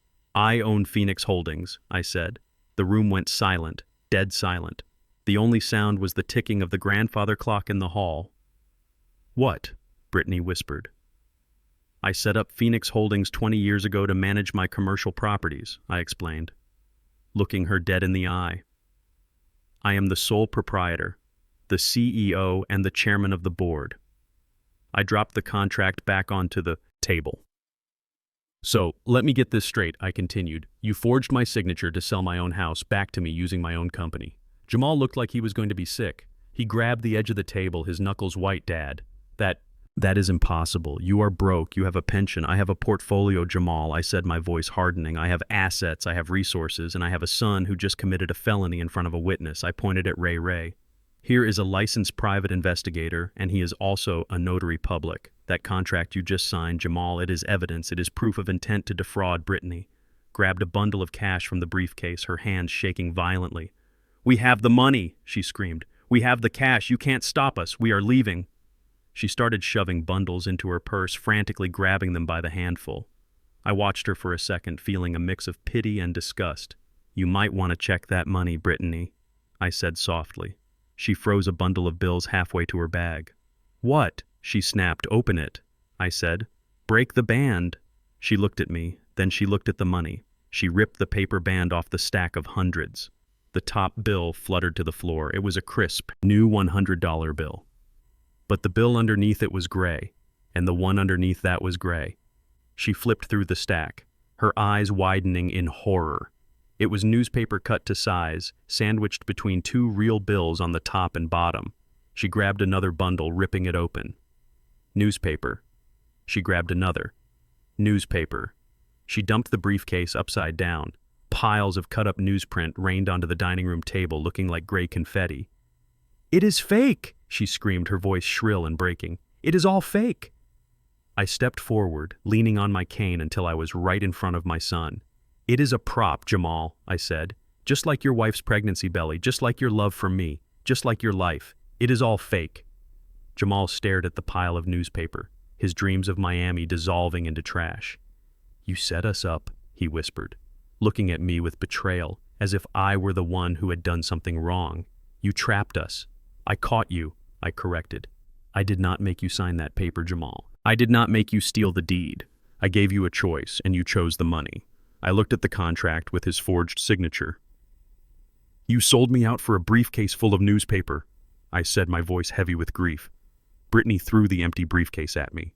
It missed, hitting the wall with a crash. I hate you, she shrieked. I hate you, you old bastard. You tricked us. I looked at Ray.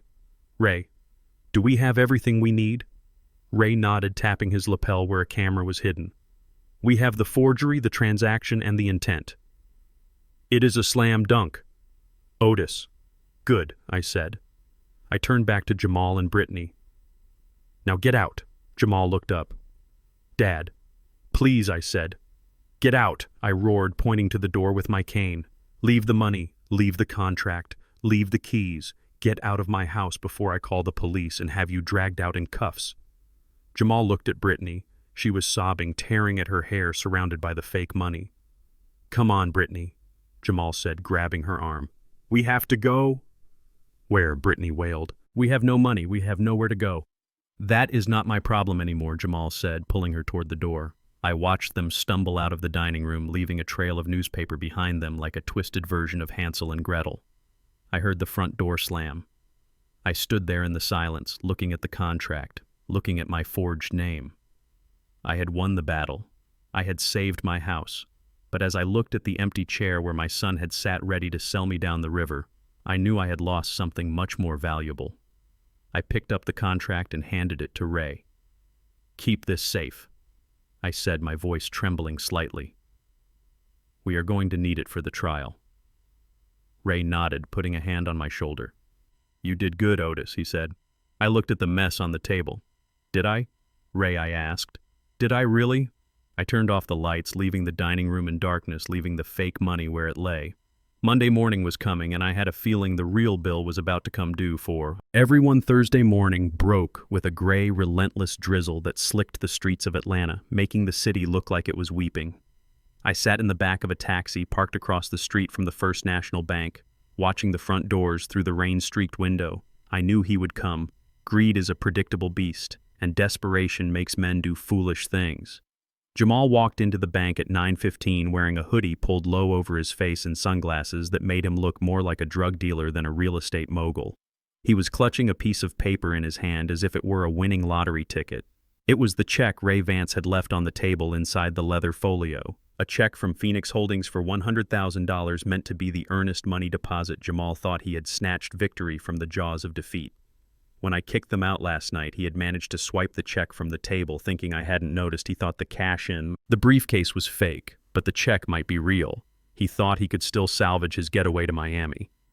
I watched him enter the revolving doors, and I felt a heavy stone settle in my gut. I picked up my phone and dialed Detective Miller. He is inside, I said. I hung up and waited. Inside the bank, Jamal walked up to the teller, a young woman with a bright smile that faltered as soon as she saw him. He slid the check across the marble counter, his hands shaking. Cash it, he ordered, his voice tight. I need it in large bills. The teller looked at the check, then she looked at the screen of her computer. She typed something, frowned, and typed again.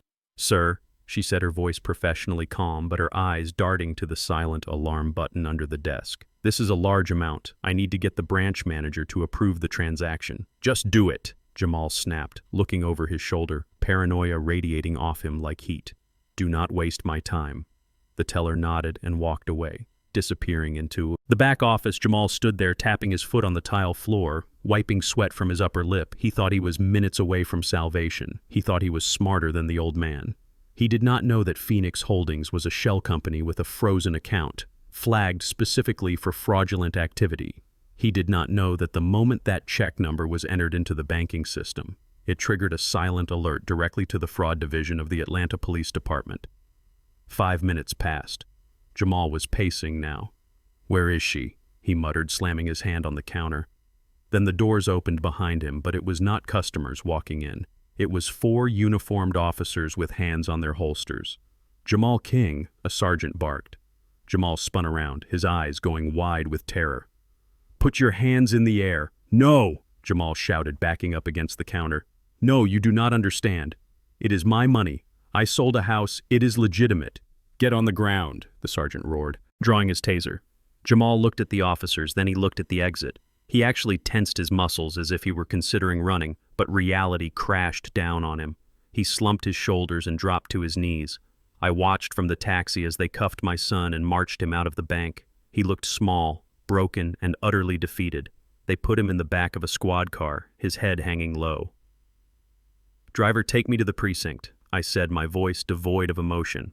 The police station smelled of stale coffee, industrial cleaner, and misery. I walked in leaning heavily on my cane, the sound of the rubber tips squeaking on the linoleum floor announcing my arrival. I was wearing my best Sunday suit, my tie perfectly knotted. Dignity was the only armor I had left. I walked up to the front desk where Detective Miller was waiting for me. He was a grim-faced man who had seen too much of the worst of humanity. "Mr. King," the detective said, nodding respectfully, "we have him in interrogation room 2. He is claiming the check is valid. He is claiming he sold your house with your permission." I reached into my briefcase and pulled out a thick manila folder. "This is the original deed to my home," I said, placing it on the counter. "This is a sworn affidavit from my physician stating I am of sound mind and never signed a power of attorney. And this," I pulled out a USB drive, "contains video footage of my son forging my signature on a fraudulent contract of sale last night." The detective took the evidence, his face hard. "This is enough to charge him with grand larceny, forgery, and check fraud. Mr. King, are you sure you want to proceed? These are felony charges. He will do time." I looked at the closed door of the interrogation room. I thought about the boy I taught to fish, the boy I carried on my shoulders. But then I thought about the man who tried to put his mother in a state-run nursing home, the man who wished death on me for a payout. "I am sure," I said, my voice trembling only slightly. "He made his bed, let him sleep in it." "Can I see him?" I asked. The detective nodded. "Follow me."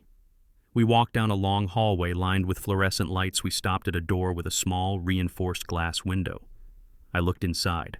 Jamal was sitting at a metal table, handcuffed to a ring in the floor. He was crying, his face buried in his hands. He looked up when the door opened and saw me. "Dad," he gasped, hope flooding his eyes. "Dad, thank God you are here. Tell them, it is a misunderstanding. Tell them I had permission. Bail me out. Dad, please, get me out of here." I walked into the room, but I did not sit down. I stood over him, looking down at the wreckage of my legacy. "I am not here to bail you out. Jamal," I said, my voice cold and flat. Jamal froze. "What?" "I am here to give them the evidence." "Son, I said I just handed over the video of you forging my name." Jamal stared at me, his mouth opening and closing wordlessly. "Why?" he whispered. "Why are you doing this to me? I am your son. Because you broke the law," I said simply. "And you broke my heart. I can fix the law, but I cannot fix you." Just then the door opened again, and a uniformed officer brought in another prisoner. It was Brittany. She was wearing a tracksuit and sunglasses, trying to look incognito, but the handcuffs ruined the effect. She had been picked up at the airport, trying to board a flight to Miami using a credit card that had been flagged as stolen. My credit card. She saw Jamal, and her face twisted in disgust. "You idiot!" she screamed at him, lunging forward but restrained by the officer. "You told me the check was good. You told me we were safe." "Brittany," Jamal cried. "Baby, help me. Tell them we did this together. Tell them it was for us." Brittany laughed, a harsh, ugly sound that echoed off the concrete walls. "Us," she spat. "There is no us, you loser. I had nothing to do with this officer. He did it all. He forged the signature. He stole the deed. I was just a victim. I am a pregnant woman. He forced me." Jamal looked as if he had been shot in the chest. "Brittany, you can't mean that we planned this." "I did not plan anything," she shrieked, looking at the detective with wide, innocent eyes. "I just wanted to leave. He is abusive. He made me do it. Look at him. He is a criminal. I watched them turn on each other like rats in a sinking ship, eating each other alive to survive." "That is enough," the detective said, signaling for the officer to take Brittany to a holding cell. "Wait," I said, raising my hand. I walked over to Brittany, who was trying to look pitiful. "You are not a victim, Brittany," I said softly. "You are the architect." I turned back to Jamal, who was sobbing quietly, his head on the table. "Jamal, look at me," I commanded. He lifted his head, his eyes red and swollen. "I have one last thing to tell you, son," I said. I leaned in close so only he could hear. "You think she was waiting for you in Miami?" I whispered. Jamal nodded weakly. "Yes, she went ahead to set up the apartment." I shook my head slowly. "She emptied your joint account this morning, Jamal. She went to the branch. On 4th Street, right when it opened, she withdrew $20,000, every cent you two had left."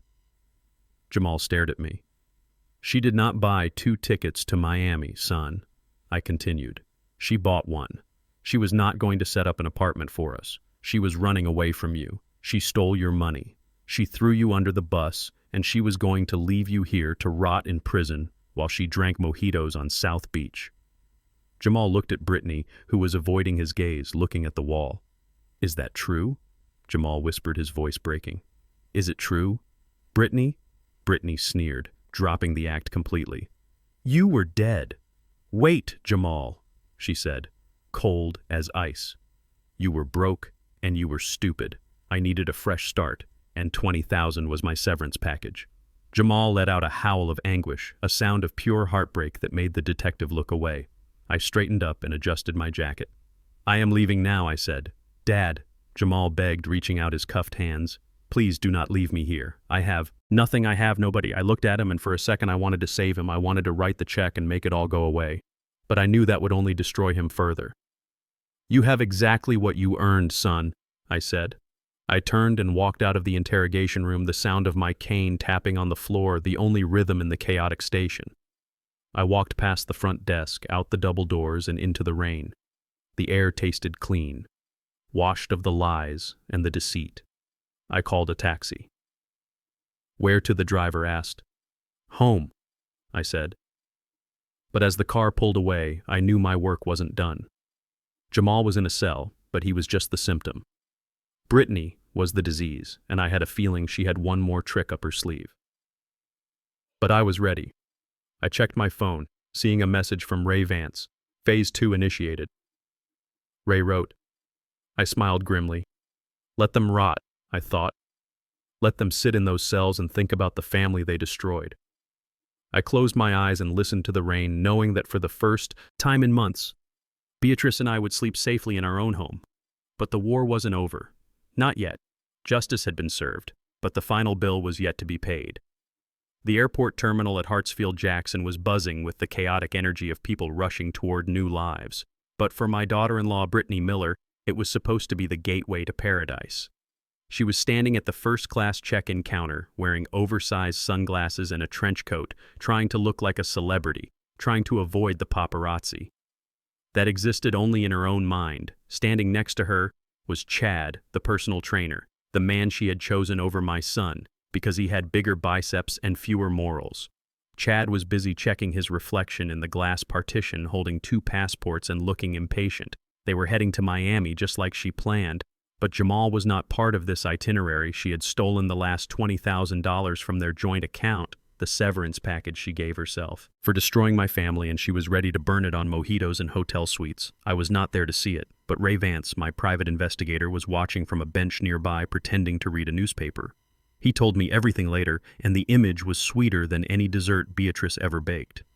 Brittany slapped my credit card down on the counter, the platinum card she had stolen from my wallet weeks ago, the one she thought was her magic wand.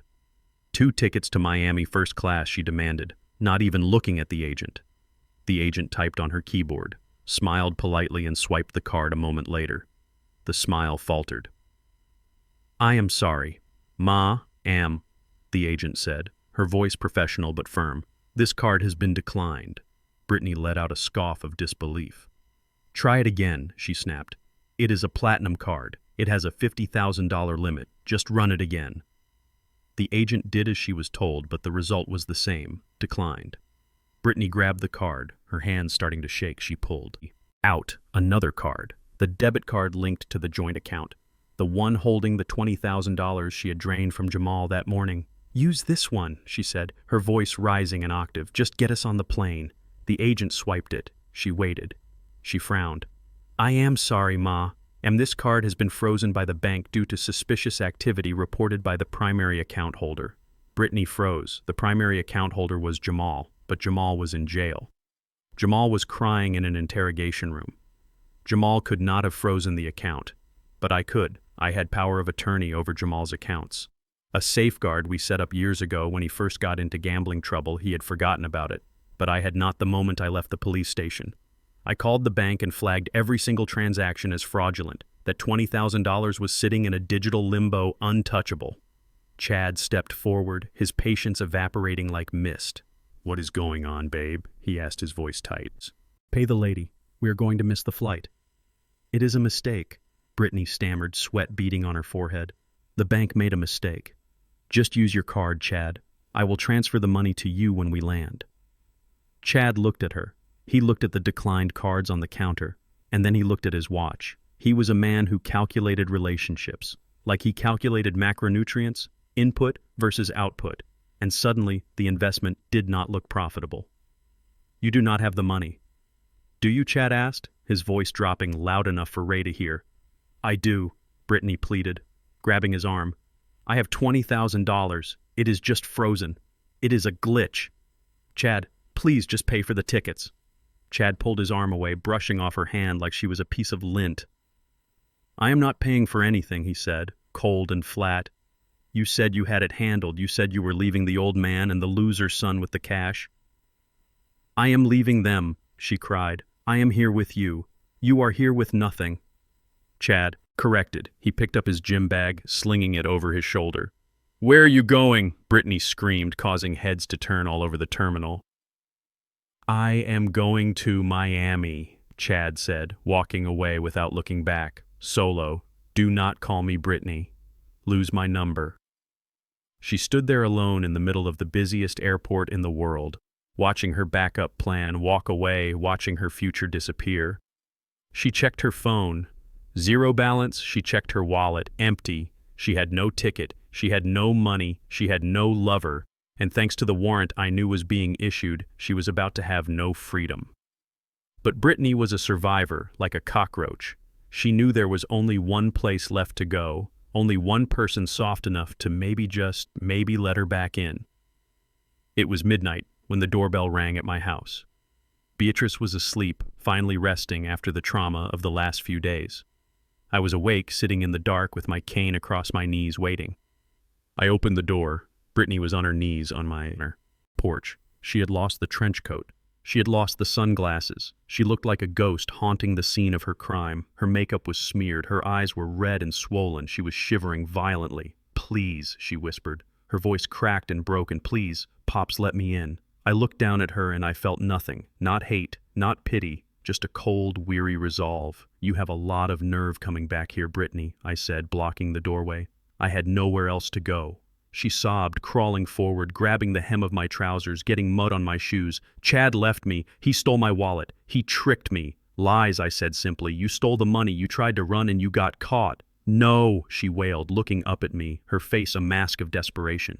"You have to believe me. I was scared. Jamal forced me to do those things. He made me wear the fake belly. He made me sign the papers. I was just trying to survive." She was still doing it, still spinning the web, still trying to trap anyone who would listen. I pushed her. "Hands away with the tip of my cane.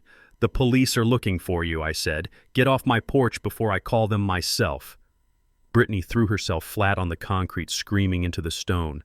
"Wait," she shrieked. "Wait, please, you have to help me for the baby." I laughed, a harsh, dry sound. "There is no baby." "Brittany," I said. "We saw the x-ray. We saw the receipt for the silicone stomach. Give it up. The show is over." "No," she screamed, sitting up, tearing at her shirt, clutching her stomach. "No, you do not understand. That was part of the plan. Jamal made me wear the fake one because he wanted to show off sooner. But I am pregnant, Pops. I really am." She looked me in the eye, and for a second I saw a flicker of something that looked like genuine terror. "I went to the doctor today," she cried, tears streaming down her face. "I took a real test. Look." She fumbled in her pocket, pulling out a crumpled piece of paper, a lab report from a clinic near the airport. "It is positive," she whispered, shaking the paper at me. "I am really pregnant, Otis. It is Jamal's baby. I swear on my life, it is your grandchild. Please do not let me go to jail. Please do not let the baby be born in prison." I took the paper. The logo was real. The date was today. The result was positive. I stared at it, my mind racing. Was this another trick, another layer of the con, or was this the final cruel twist of the knife? Brittany crawled forward again, hugging my legs, burying her face in my knees. "I am sorry," she sobbed. "I am so sorry. I will do anything. Just let me stay. Let me come home. I will fix it. I promise. I will fix it. Just save us, Pops. Save your blood." I looked down at the woman who had tried to destroy me, the woman who had mocked my wife, the woman who had turned my son into a criminal, and now she claimed to be carrying the future of my family name. I looked at the darkness of the street. I looked at the rain falling softly. I looked at the paper in my hand. If she was lying, she was the devil himself. But if she was telling the truth, then an innocent life was trapped inside this mess, a life that shared my blood. I stepped back, opening the door just wide enough for a broken woman to pass through. "Get in," I said, my voice low.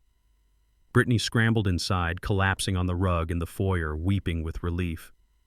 "But listen to me," I said, closing the door and locking out the night. "You are going to stay in the guest room. You are not going to leave this house. And tomorrow morning we are going to my doctor, not yours, mine, and we are going to find out the truth. And if you are lying to me, Brittany," I said, leaning down until my face was inches from hers, "if this is another game, I will personally drive you to the police station, and I will hand them the evidence that puts you away for 20 years. Brittany nodded, unable to speak, clutching her stomach. "Go," I said. She ran up the stairs, the sound of her footsteps echoing in the house that she had tried to sell from under me. I stood in the hallway holding the lab report. Jamal was in jail. Brittany was in my guest room. And somewhere in the middle of all this wreckage, there might be a child. I walked to the kitchen and poured myself a drink, my hand shaking for the first time that night. The war was supposed to be over, but it seemed fate had one more battle left for Otis King, and this one was going to be the hardest one yet, because this time the enemy might be carrying my own flesh and blood. The morning sun filtered through the blinds of my living room, but it brought no warmth to the gathering that was taking place inside. The atmosphere was cold enough to freeze water. Beatrice was sitting in her favorite armchair, clutching a handkerchief, her eyes red from a sleepless night. I sat opposite her, my cane resting against my knee, my phone placed precisely in the center of the coffee table connected to a speaker. Across from us sat the tribunal of judgment, Brittany's parents, Robert and Karen Miller. They had arrived an hour ago, driving a Mercedes that cost more than my house wearing. Expressions of supreme distaste as if the very air in my home was contaminated. Karen was wearing pearls and a stiff tweed suit, holding her purse on her lap like a shield. Robert was checking his watch every 30 seconds, tapping his foot with impatience. They were not here to apologize for their daughter's behavior. They were here because I told them I was holding Brittany hostage, which was technically true, although the bars were made of her own desperation. And they were here because I told them we were settling the issue of the grandchild. Brittany sat between them, looking small and fragile, wearing one of Beatrice's old sweaters. She was pale, her hands resting protectively over her stomach. She had spent the night crying in the guest room, and now she looked at her parents with pleading eyes, hoping they would whisk her away back to the world of country clubs and credit cards. "Why are we waiting?" "Otis." Karen snapped, her voice shrill and demanding. "We have been here for 45 minutes. Brittany says she is pregnant. She says it is Jamal's. That should be enough for you, honestly. The way you have treated her is criminal. Calling the police, freezing the accounts. It is barbaric." I looked at Karen and I saw exactly where Brittany got her entitlement. It was genetic, a family heirloom passed down through generations of arrogance. "We are waiting for two things, Karen," I said, my voice calm, steady. I tapped the phone on the table. "First, we are waiting for the connection." I dialed the number for the Fulton County Jail. I had arranged this with Marcus Vance, my lawyer, who was currently standing in the visiting room with a phone pressed to the glass. The line clicked, and a robotic voice announced a collect call. I accepted. "Jamal." "Are you there?" I asked Dad. Jamal's voice filled the room, tinny and distorted by the bad connection. "Dad, get me out of here, please. It is cold. I cannot sleep. People are screaming." I did not let him finish. "Listen to me, son," I said. "I have Brittany here, and her parents. We are about to open the results of the prenatal DNA test." Jamal went silent. Then his voice came back, filled with a desperate hope. "Is she pregnant?" "Dad, is it real?" "Yes," I said, looking at Brittany, who refused to meet my eyes. "She is pregnant. The doctor confirmed it this morning." I heard Jamal let out a sob of relief. "See, Dad, I told you she loves me. We are going to have a family. Just pay the bail. Dad, please, for the baby." "Hold on, son," I said. "Do not celebrate yet. That brings us to the second thing we were waiting for." The doorbell rang. "That would be the courier," I said. I stood up and walked to the door, my leg aching but my resolve ironclad. I opened the door and signed for a thick white envelope from the Gene Tech lab. I had paid an expedited fee of $3,000 to get these results turned around in 6 hours, money well spent for the truth. I walked back into the living room and held up the envelope. "This contains the truth," I said. Robert stood up. his face flushing red. This is ridiculous. Otis, you are insulting my daughter's honor. Questioning the paternity is a low blow even for you, Honor, I repeated, letting out a dry laugh. Robert, your daughter tried to glue my wife to a chair. She forged checks she faked a pregnancy with a rubber stomach. And now that she is actually pregnant, you want to talk to me about honor? I sat down and picked up the letter opener. Let us see what science has to say about honor. I slit the envelope open. The sound of the paper tearing was the only noise in the room. Even Jamal on the speakerphone was holding his breath. I pulled out the document, 3 pages of complex medical data, but I skipped to the summary at the bottom. I adjusted my glasses, taking my time, letting them sweat. Subject Brittany Miller, I read aloud. Prenatal paternity test. I looked up. Brittany was shaking now, her eyes fixed on the floor. Status of pregnancy, confirmed gestational age approximately 8 weeks. Karen huffed. See, I told you she is carrying your grandchild. You old fool. I held up a hand, silencing her. Putative father Jamal King. I continued reading. Probability of paternity. I paused, looking at the speakerphone, looking at the parents, looking at the girl who tried to ruin my life. 0.0%. The silence that followed was heavy, absolute, and crushing. Jamal, I said into the phone. Did you hear that? There was a sound on the line like a wounded animal, a low moan of denial. No, that is wrong. The test is wrong. It is not wrong. Son, I said, my voice softening, just a fraction for him excluded. The donor of the genetic material is not. Jamal King. Karen stood up furious. That is a lie. You forged this, just like you forged those photos. I handed the paper to Robert. Read it yourself. Robert snatched the paper, his eyes scanning the lines, his face turning from red to a sickly shade of gray. He looked at his daughter. Brittany, he said, his voice tight. Who is the father? Is it that trainer? That Chad fellow? Brittany did not answer. She just started to cry again. Rocking back and forth, Otis. Who is it? Karen demanded, looking at me with hatred. Tell us who it is. I do not know, I said, folding my hands, but I do know it is not my son, which means my obligation to this family is officially over. Brittany suddenly looked up, her eyes wild, panicked. She looked at her mother, then she looked at her father. Daddy, she whimpered, reaching out to Robert. Please help me. You said you would always take care of me. Robert pulled back, flinching away from her touch like she was contagious. You lied to us, Brittany, he snapped. You told us it was Jamal's. You told us you had the King fortune secured. I tried, she sobbed. I tried, but he caught me. Otis, get him off the phone, Karen hissed, pointing at the speakerphone. This is a private family matter. It became public when you tried to steal my house, I said. Jamal needs to hear this. Brittany looked at Robert again, her desperation shifting into something darker, something manic. Daddy, please, she begged. You have to help. Me, I cannot go to jail. Pregnant, take me home. We are not taking you anywhere, Robert said, cold and dismissive. You made this mess, you fix it. We are not supporting a single mother with a bastard child from some gym rat. Brittany's face crumpled and then it hardened. It is not a gym rat's baby, she whispered. What? Karen asked. Brittany looked directly at Robert, her eyes burning with a toxic mix of hate and need. Tell them, Daddy, she hissed. Robert froze. He went completely still like a statue, his eyes widening. Brittany, stop it, he warned, his voice dropping to a dangerous growl. Tell them who the father is, Brittany screamed, standing up, knocking her chair over. Tell them why you paid for my apartment last year. Tell them why you really came to visit me when Mom was in Paris. Karen looked at Robert, confusion clouding her face. Robert, what is she talking about? Robert backed away, holding his hands up. She is crazy, Karen. She is lying, just like she lied to Otis. Let us go. It is yours, Brittany shrieked, pointing at her stepfather, her finger shaking. It is your baby. Robert, the room exploded.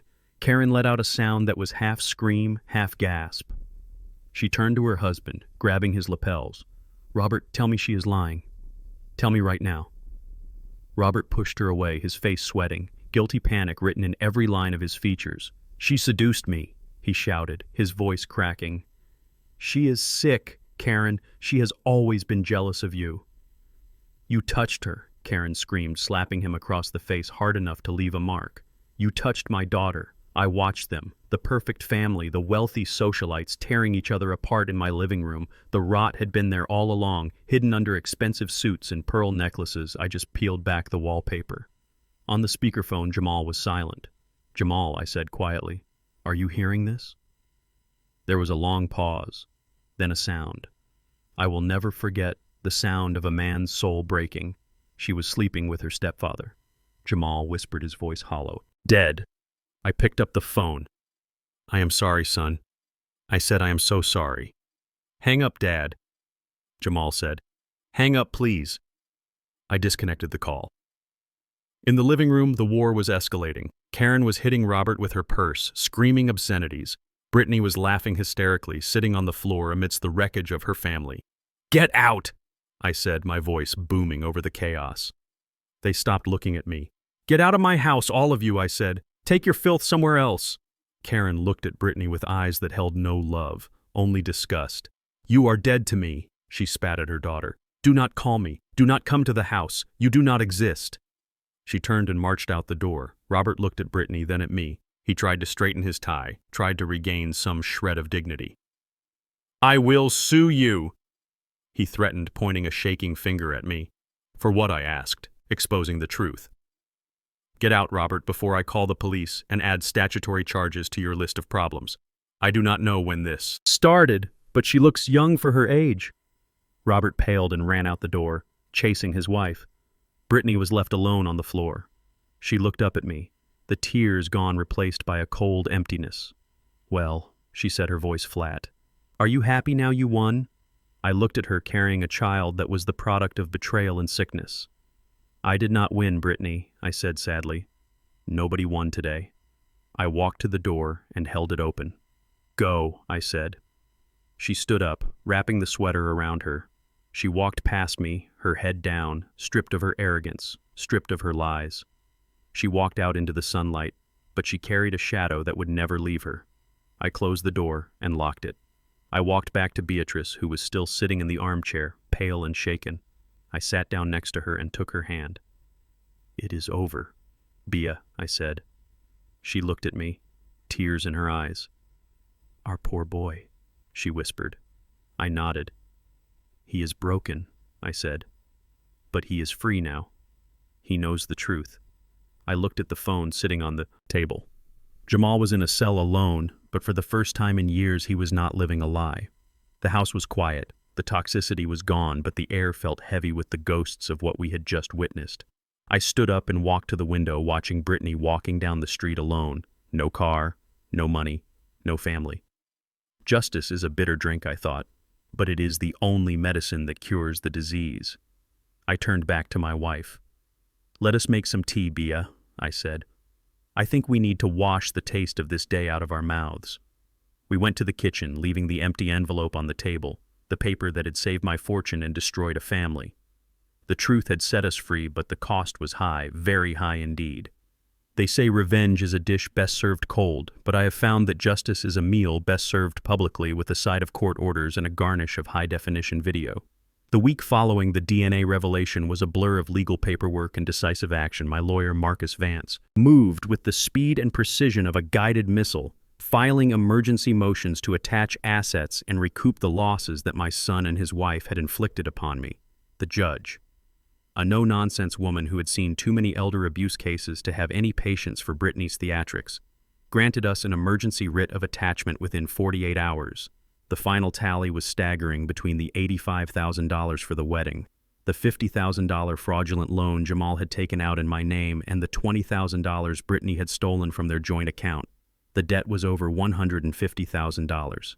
Jamal had no assets. His pockets were as empty as his promises. But Brittany was a different story. She had built her entire persona on material wealth. She had closets full of designer bags, shoes that cost more than my first car, and a luxury SUV that she had leased using a down payment stolen from her grandmother's inheritance. It was Tuesday morning when The caravan of justice arrived at the storage facility on the outskirts of Atlanta where Ray Vance, my private investigator, had tracked Brittany's stash. She had moved her most valuable possessions there the night she tried to flee to Miami, thinking she could hide them from the inevitable bankruptcy. It was a climate-controlled unit filled with the artifacts of a life built on lies. I pulled up in my old Buick parking right next to the entrance, getting out slowly with my cane adjusting my flat cap against the sun behind me. A tow truck backed into position, its reverse alarm beeping a steady rhythm of doom. Next to it, a police cruiser and a van from the sheriff's department sat idling, waiting for the show to begin. Brittany arrived 10 minutes later, screaming before she even got out of her Uber. Ray had tipped her off anonymously, telling her that her unit was being raided. It was the bait, and she swallowed it whole. She ran across the parking lot wearing sweatpants and a hoodie, looking nothing like the glamorous influencer she pretended to be online. "You cannot do this!" she shrieked, throwing herself in front of the metal roll-up door. "This is my property. These are my things. You have no right." The sheriff's deputy, a large man named Officer Henderson, stepped forward holding a sheaf of papers stamped with the court's seal.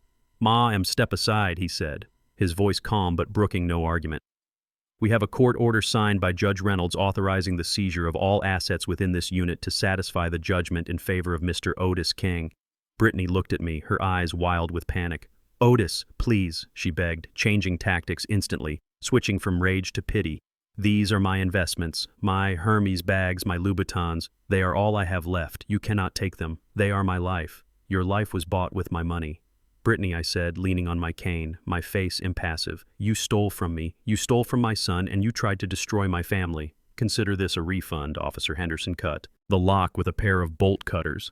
The sound was a sharp snap that made Brittany flinch. He rolled the metal door up, revealing a treasure trove of vanity stacks of orange Hermes boxes, rows of red-bottomed shoes, designer dresses wrapped in plastic. It looked like a boutique inside a concrete box. "Start loading it up," the deputy told the movers. Brittany tried to lunge for a Birkin bag, but the officer held her back. "Stay back, ma'am, or I will arrest you for obstruction." She collapsed onto the asphalt, wailing as the movers began to carry out her identity, box by box. I watched for a moment, feeling a grim satisfaction, but then I realized that this moment needed to be shared. Brittany lived for the audience. She lived for the likes and the views. She had weaponized social media against me at the wedding, so it was only fitting that social media should witness her downfall. I pulled out my smartphone. My grandson had taught me how to use the live stream feature months ago, back when I thought he had a future. I opened the app, the one Brittany used the most, and I hit the button that said "Go Live." I held the phone up, framing the shot perfectly in the background. The movers were hauling out thousands of dollars of merchandise in the foreground. Brittany was sitting on the ground crying, mascara running down her face, looking defeated. "Hello, world," I said into the camera, my voice steady and deep. "I am Otis King, and some of you might know me as the man whose wife was almost glued to a chair last week. Well, today we are doing a little unboxing video, but with a twist." The viewer count started to tick up rapidly, hundreds, then thousands. People love a train wreck, and Brittany's followers were notified instantly that something was happening. This is what happens when you build a lifestyle on fraud. I narrated, panning the camera to show the tow truck hooking up her white Range Rover, which had been parked around the back, hiding in the shadows. That car was paid for with money meant for a mortgage. These bags were bought with credit cards opened in my name. Brittany looked up and saw the phone. She saw the red recording light. "Stop it!" she screamed, scrambling to her feet. "Do not film me. Turn it off." She lunged at me, but I sidestepped easily, despite my cane. "Say hello to your fans." "Brittany," I said, pointing the camera at her face. "You wanted to be famous? Well, you are famous now. You are the face of consequences." The comments were flying up the screen faster than I could read them. Laughing emojis, thumbs up, people tagging their friends. The viewer count hit 50,000, then 100,000. "Look at this, folks," I continued, walking over to a mover who was holding a pair of sparkling heels. "These are Christian Louboutin shoes. Retail price $1,200. My daughter-in-law bought them the same week. She told my son they could not afford to pay the electric bill. She walked around in these while my wife sat in the dark." Brittany was hysterical now, trying to hide her face, trying to cover the camera with her hands. But Officer Henderson stepped between us. "Ma am back, away from Mr. King," he warned. "The internet saw it all. They saw the police, they saw the repo men, they saw the reality behind the filters. I walked over to the Range Rover as it was lifted into the air. "This car is going to auction," I said to the camera. "The proceeds will go to paying back the loans she took out in my name." It is a beautiful car, folks.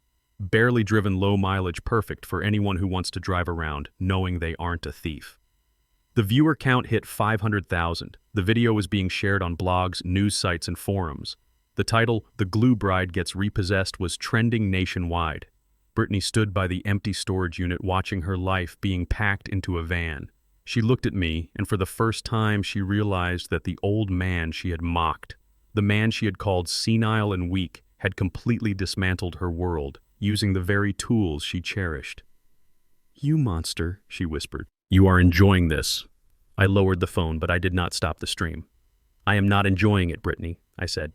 "I am correcting it. You thought you could step on people to get to the top. You thought because I was old and quiet that I was soft. You forgot that before I was an old man, I was a chief engineer. I fix broken things, and this family was broken." I looked into the lens of the camera one last time. To all the young people watching this, I said, "Take a good look. Do not fake it. Do not steal it. Earn it. Because if you build your castle on sand, eventually the tide comes in, and today the tide is high." I ended the stream. The final view count was 1.2 million people.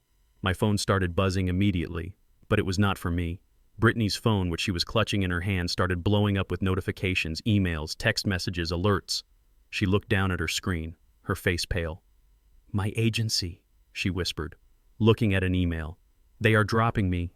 They say I violated the morals." Clause, another ping. The sponsor for the hair vitamins she choked out canceled. Another ping, the clothing line terminated. It was a domino effect. The brands she had courted, the contracts she had desperate for, they were all fleeing the sinking ship. Nobody wants to be associated with a fraud. Nobody wants to sell products through a woman who steals from the elderly. She looked at me, her eyes hollow. "I have nothing," she said. "I have no car, no clothes, no money, no career. You took everything. I did not take anything." "Brittany," I said, turning to walk back to my Buick. "I just returned everything to its rightful owner." I got into my car and started the engine. The tow truck pulled away, dragging her Range Rover behind it. The van followed, filled with her identity. Brittany was left standing in the parking lot of a storage facility, wearing sweatpants and holding a phone that was now useless except to remind her of what she used to be. I drove home feeling a lightness in my chest. I had recovered some of the money, not all of it, but enough to make a dent. But more importantly, I had sent a message that would be played and replayed on screens all over the world. Do not mess with Otis King. When I got home, Beatrice was waiting for me with a glass of lemonade. She looked at me, her eyes questioning. "It is done," I said, sitting down in my chair. She nodded, not asking for details. She knew. That night, I slept soundly for the first time in weeks. The house was quiet. The debts were being settled, and the woman who had tried to erase us had been erased herself, not by violence, but by the truth. But I knew the final act was still coming. Jamal was still in jail, awaiting trial, and Brittany, desperate and cornered, was dangerous. A cornered rat will bite. And she had one last set of teeth to bear. I checked the security system before bed, making sure the alarms were set, making sure the cameras were recording. Let her come, I thought, closing my eyes. I am ready. The storm hit Atlanta with the kind of fury that shakes the shingles off the roof and turns the streets into rivers. Thunder rattled the window panes like a giant trying to break in, and the wind howled through the magnolias in the front yard. It was a biblical deluge, a cleansing rain. But inside my house, the air was stagnant, heavy with the anticipation of violence. I was sitting in the kitchen with Beatrice. We were eating a cold supper by the light of a single battery-operated lantern because the power had gone out 20 minutes ago. It was not a citywide blackout. I knew that because I could see the streetlights shining through the rain across the road. No, this was local. This was personal. Someone had pulled the main breaker on the side of the house, someone who knew exactly where the fuse box was. Beatrice was trembling, her hands clutching her shawl. "Otis," she whispered, her eyes wide in the flickering light. I heard something in the backyard. I reached across the table and squeezed her hand. My grip firm. I heard it too. "B," I said, my voice low and steady. "Stay here, do not move." I did not stand up. I sat there in the shadows, listening. I heard the distinct sound of glass breaking in the laundry room, the muffled curse of a man who had cut himself, the squeak of wet rubber soles on my hardwood floors. They were inside. I knew who it was, even before they walked into the kitchen. Desperation has a specific sound, a heavy, frantic breathing that echoes in the dark. The kitchen door swung open, and there they were, Jamal and Brittany, illuminated by a flash of lightning that lit up the room like a crime scene photo. They looked like drowned rats. Jamal was out on bail, his face gaunt and covered in stubble, his eyes wild with the kind of panic you see in a man who knows he has no future. Brittany was behind him, her hair plastered to her skull, wearing dark clothes, her face twisted into a snarl of pure hatred. They were wet, they were shivering, and they were armed. Jamal was holding a tire iron, his knuckles white against the rusty metal. Brittany was holding a thick stack of papers in a plastic bag. "Hello, Dad," Jamal said, his voice cracking. He tried to sound menacing, but he just sounded broken. "We need to talk." I did not move. I stayed seated, my hands resting on the table. "You are violating your bail conditions, son," I said calmly.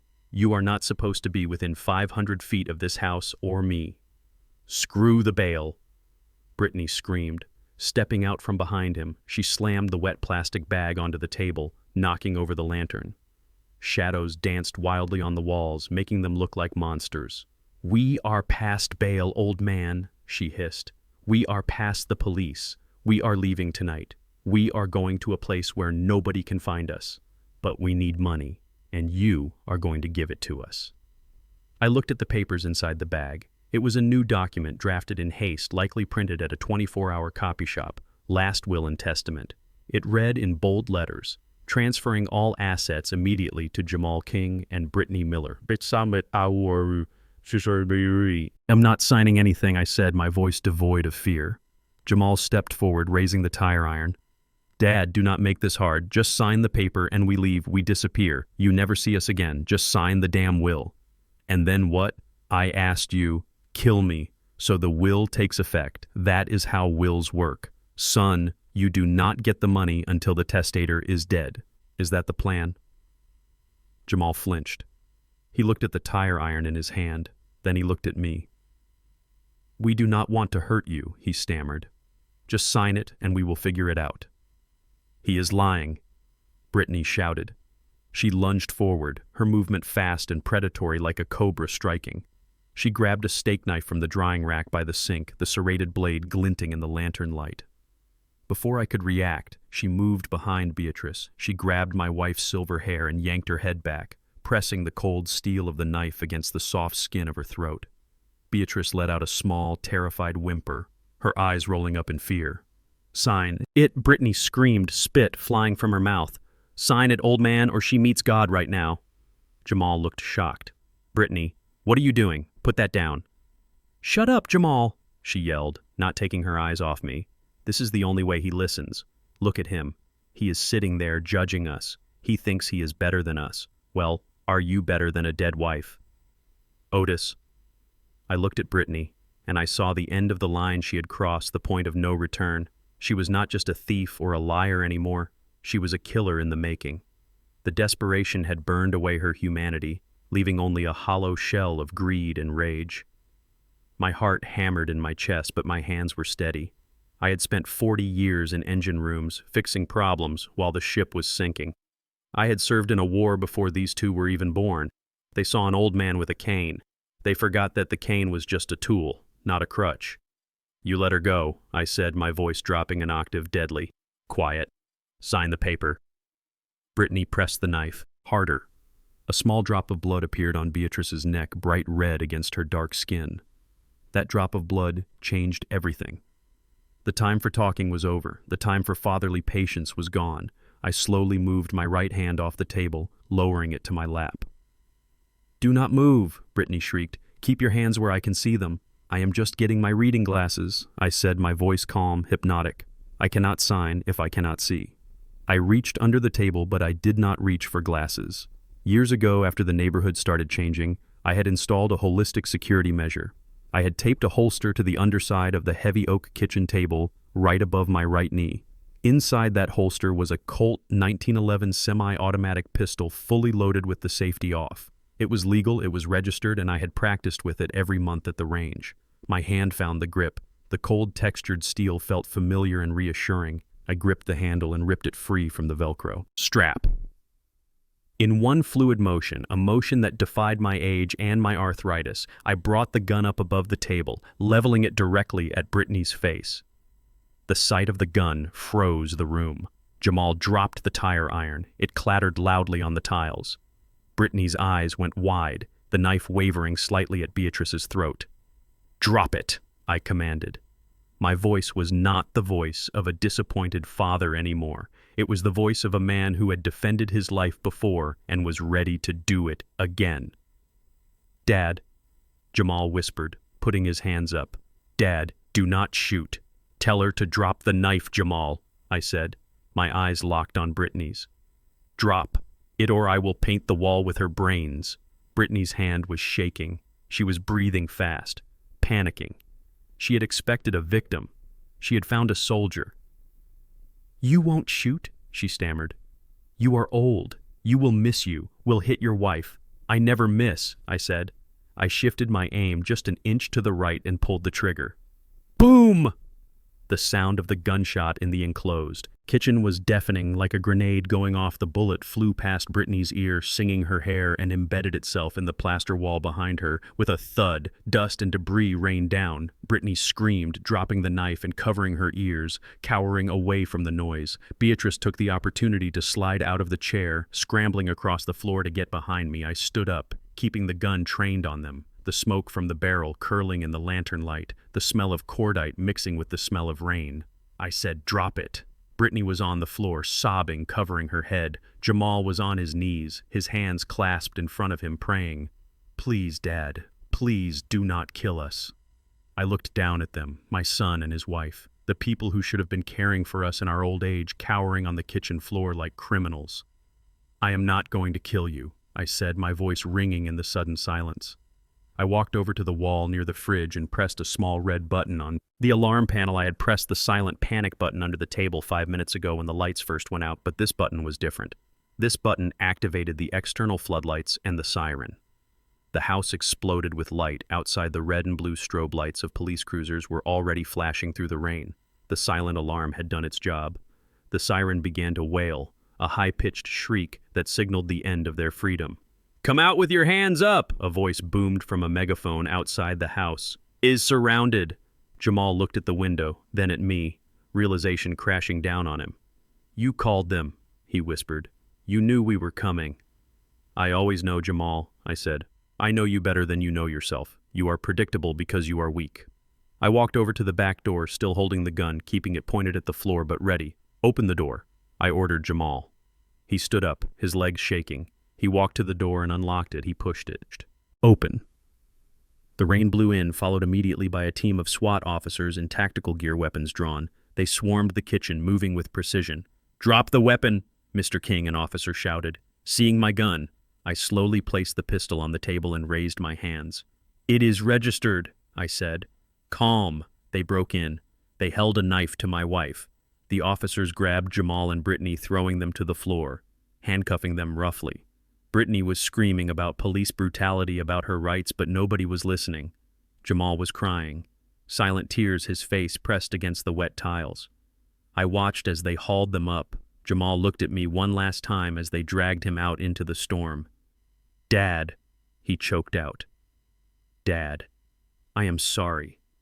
I looked at him and I felt a part of my heart die, a small withered part that had still held onto hope. "Save it for the judge, son," I said. They dragged them out into the night, the flashing lights illuminating their shame. The neighbors were out on their porches watching. The spectacle, watching the King family fall apart. A paramedic came in to check on Beatrice. She was shaken and she had a small cut on her neck, but she was alive. She was safe. She looked at me with eyes full of awe and sadness. "You shot the wall," she whispered. I sat down heavily in my chair, the adrenaline fading, leaving me exhausted and old. I aimed for the wall. "Bay," I said, rubbing my eyes. I could have hit her, but I did not want her blood on my floor.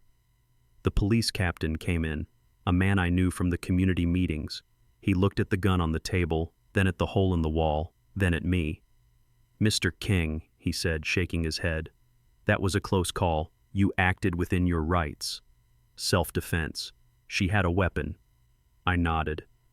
They wanted me to sign a will, I said, pointing to the bag on the floor. They wanted everything. The captain picked up the bag, looking at the papers with disgust. This goes into evidence, he said, along with the knife and the tire iron. They are going away for a long time. Otis armed. Robbery, attempted murder, extortion. This is the end of the road for them. I looked out the window at the rain, watching the squad cars drive away, taking my son to a cage. It is the end of the road, I agreed. But as I looked at Beatrice, as I saw her safe, I knew it was also a new beginning. The storm was passing, the thunder was rolling away into the distance. I reached across the table and took my wife's hand. We are okay, Bea, I said. She squeezed my hand back. We are okay, Otis. But we both knew that things would never be the same again. The silence in the house was heavy, not with fear, but with the weight of what we had lost. We had survived the night, but we had lost our family. And as I sat there listening to the sirens fade, I wondered if the price of justice was always this high. The courtroom was cold, sterilized, and smelled of floor wax and fear. It was a place where the truth was supposed to live, but today it was filled with the smoke and mirrors of a defense team paid to obscure it. I sat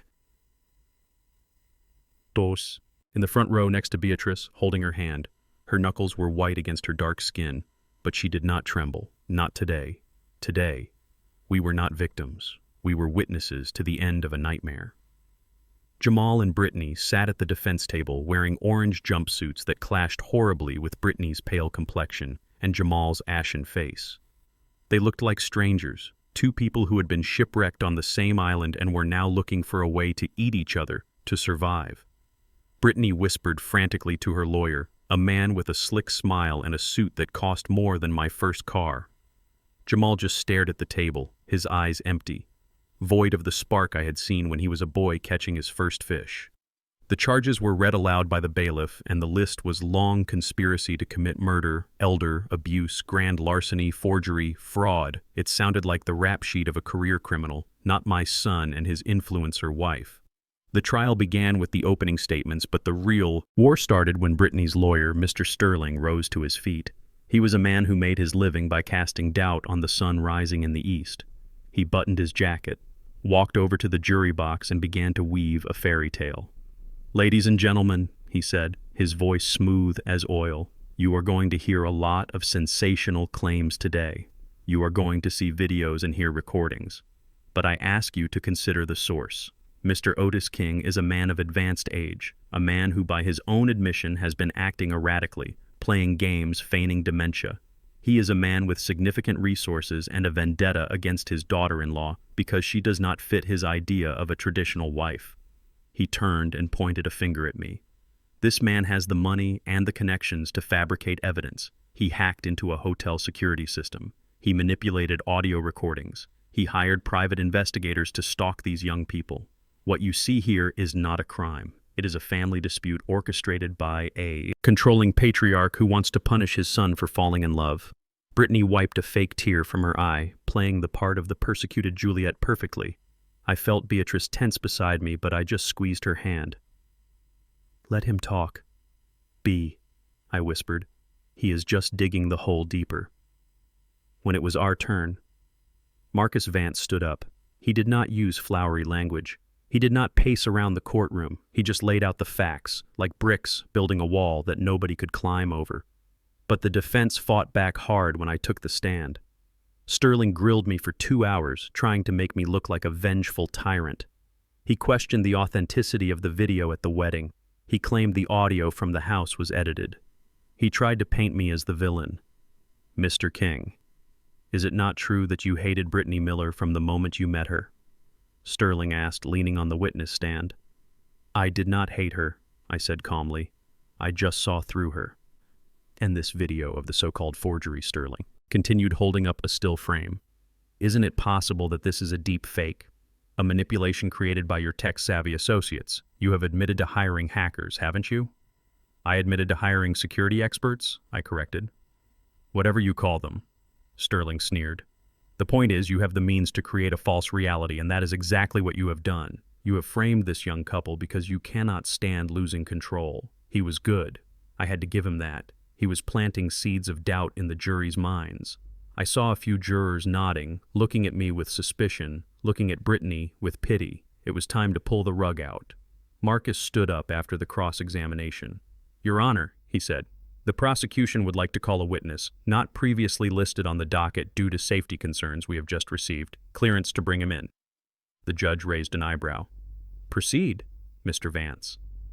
The doors at the back of the courtroom opened and a hush fell over the room. Chad, the personal trainer, walked in. He was not wearing his gym clothes today.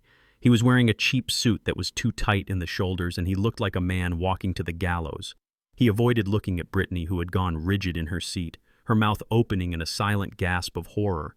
Chad took the stand, sworn in his hand, shaking on the Bible. "State your name and relationship to the defendant," Marcus said. "Chad Wilson." Chad said, his voice quiet. I was Brittany Miller's boyfriend." The jury whispered amongst themselves. Brittany's lawyer jumped up. "Objection.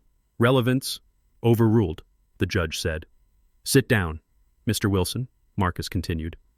"Please tell the court about the nature of your relationship with Mrs. Miller while she was married to Jamal King." "We were together for 6 months," Chad said. Looking at his hands, "She told me she was leaving him. She told me he was broke and that his dad had all the money. She said she had a plan to get it." "What was the plan?" Marcus asked. "She said she was going to get the old people declared incompetent," Chad said, his voice gaining strength. "She said she was feeding them stuffed pills to make them loopy. She laughed about it. She called it the zombie protocol," Brittany screamed. "Liar," jumping up from her seat. "Liar. He is lying." "Sit down, defendant," the judge roared, banging his gavel. Chad did not look at her. He just kept talking.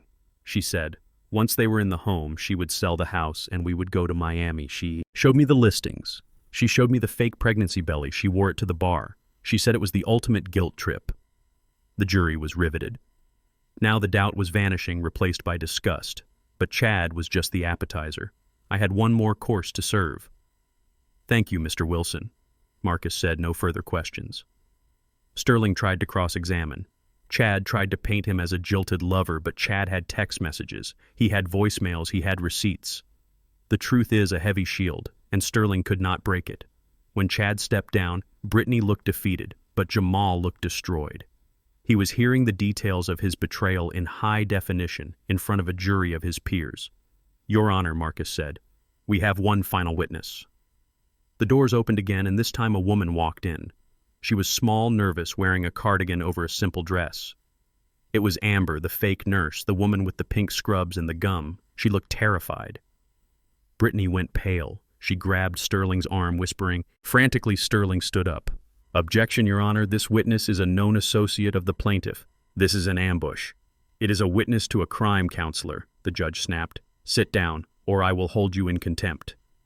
Amber took the stand. She looked at me and I nodded just once, a reminder of the deal we had made. She testified and she stayed out of prison. She lied and she joined Brittany in the cell, Ms. Jenkins Marcus said. "Please tell the court your occupation." I am a nursing assistant," Amber stammered, "but my license was suspended 2 years ago, and who hired you to care for Otis and Beatrice King?" "Brittany did," Amber said, pointing a shaking finger at the defense table. "We used to party together. She called me and said she needed a favor. She said she needed someone to look the part." "And what exactly were you hired to do?" Marcus asked. Walking closer to the stand, "I was supposed to give them their meds," Amber said, her voice barely a whisper. "But Brittany gave me other pills. Blue ones. She said they were sedatives. She bought them from a dealer she knew." "And what were your instructions regarding these blue pills?" The courtroom was silent. You could hear the air conditioning humming. Amber took a deep breath, tears filling her eyes. "She told me to crush them into their food. She told me to up the dose every 2 days. She said we needed to fry their brains." A collective gasp went through the room. Beatrice let out a small sob, burying her face in my shoulder. "Fry their brains," Marcus repeated, letting the words hang in the air. For what purpose? So they would fail. "The mental evaluation." Amber cried. She said, "If they were drooling and confused, the doctor would sign the papers." She said once they were in the state home, nobody would check on them. She said they would die there in a few months and nobody would care. "And did you do it?" Marcus asked. Amber looked at me. "I tried," she whispered. "I gave them the pills, but Mr. King, he knew he switched them or he didn't take them. But the dog ate one and it almost died." She looked at Brittany. "She told me it was the only way." Amber shouted suddenly, her voice rising in hysteria. She said the old man was too smart. She said we had to poison him slowly. "So it looked like dementia," she said. "If he didn't die from the pills, the stress would kill him. And that was even better because it was natural." The judge looked at Brittany with an expression of pure revulsion. Brittany was not screaming anymore. She was staring at the table, her life over her lies exposed. Amber continued sobbing. She had a schedule. She wrote it down. She wanted them incapacitated by Monday. She said Monday was trash day and she was taking out the garbage. That was it. The final blow. The undeniable proof of intent not just to defraud, but to harm, to destroy, to kill. Marcus turned to the jury. "You heard it, ladies and gentlemen. This was not a prank. This was not a dispute. This was a calculated, cold-blooded attempt to poison two elderly people in their own home by the woman they welcomed into their family." He looked at Jamal. "And while we have no evidence that Mr. King knew about the poison, his negligence, his greed, and his willingness to go along with every other part of this scheme makes him just as culpable. He watched the wolves circle and he opened the gate." Amber stepped down, still crying. I looked at Jamal. He was looking at Brittany with a look of horror. He had been a thief. He had been a forger. But I truly believe he did not know about the poison. He had been ready to sell me out, but he had not been ready to kill me. But it did not matter. Now he had made his choice. He had stood by her side, and now he would fall with her. The judge called for a recess, but the energy in the room was clear. The verdict was already written in the eyes of the jurors. I stood up, helping Beatrice. "Let us go get some air." "Bia," I said. We walked out of the courtroom, past the stunned spectators, past the reporters who were already typing their headlines. The truth was out. The poison was drained, but the wound it left behind would take a lifetime to heal. I looked back one last time at my son sitting alone at the table, his head in his hands. He was alive, but he was lost. And I knew that when the gavel fell, it would sound like the closing of a coffin lid on the son I once knew. The heavy oak doors of the courtroom swung open and the bailiff announced that court was back in session. Everyone stood up, but the air in the room felt different. Now it was heavier, charged with the static electricity of a storm that had finally broken. The jury filed back in their faces, grim, avoiding eye contact. With the defense table, I sat back down next to Beatrice, my hand resting on hers, feeling the tremors that still ran through her frail body. She was terrified, not for herself anymore, but for the boy. She had rocked to sleep. The boy who was now sitting a few feet away, waiting for the hammer to fall. Jamal looked at me, his eyes red and swollen. He looked like a child who had broken a window and was waiting for the belt. But this was not a broken window. This was a broken life.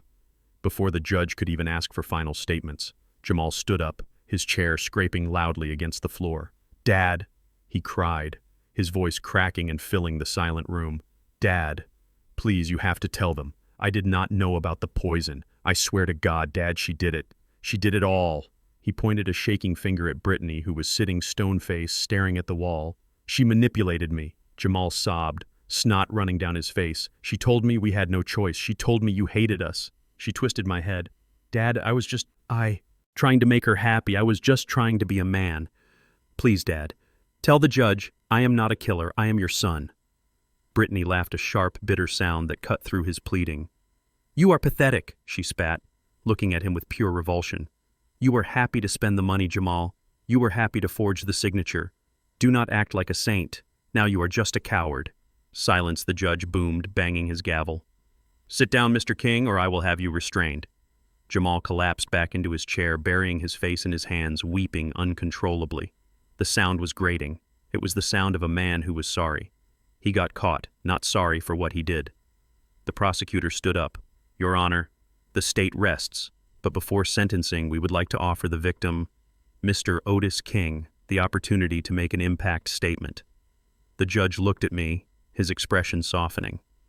"Mr. King, the floor is yours."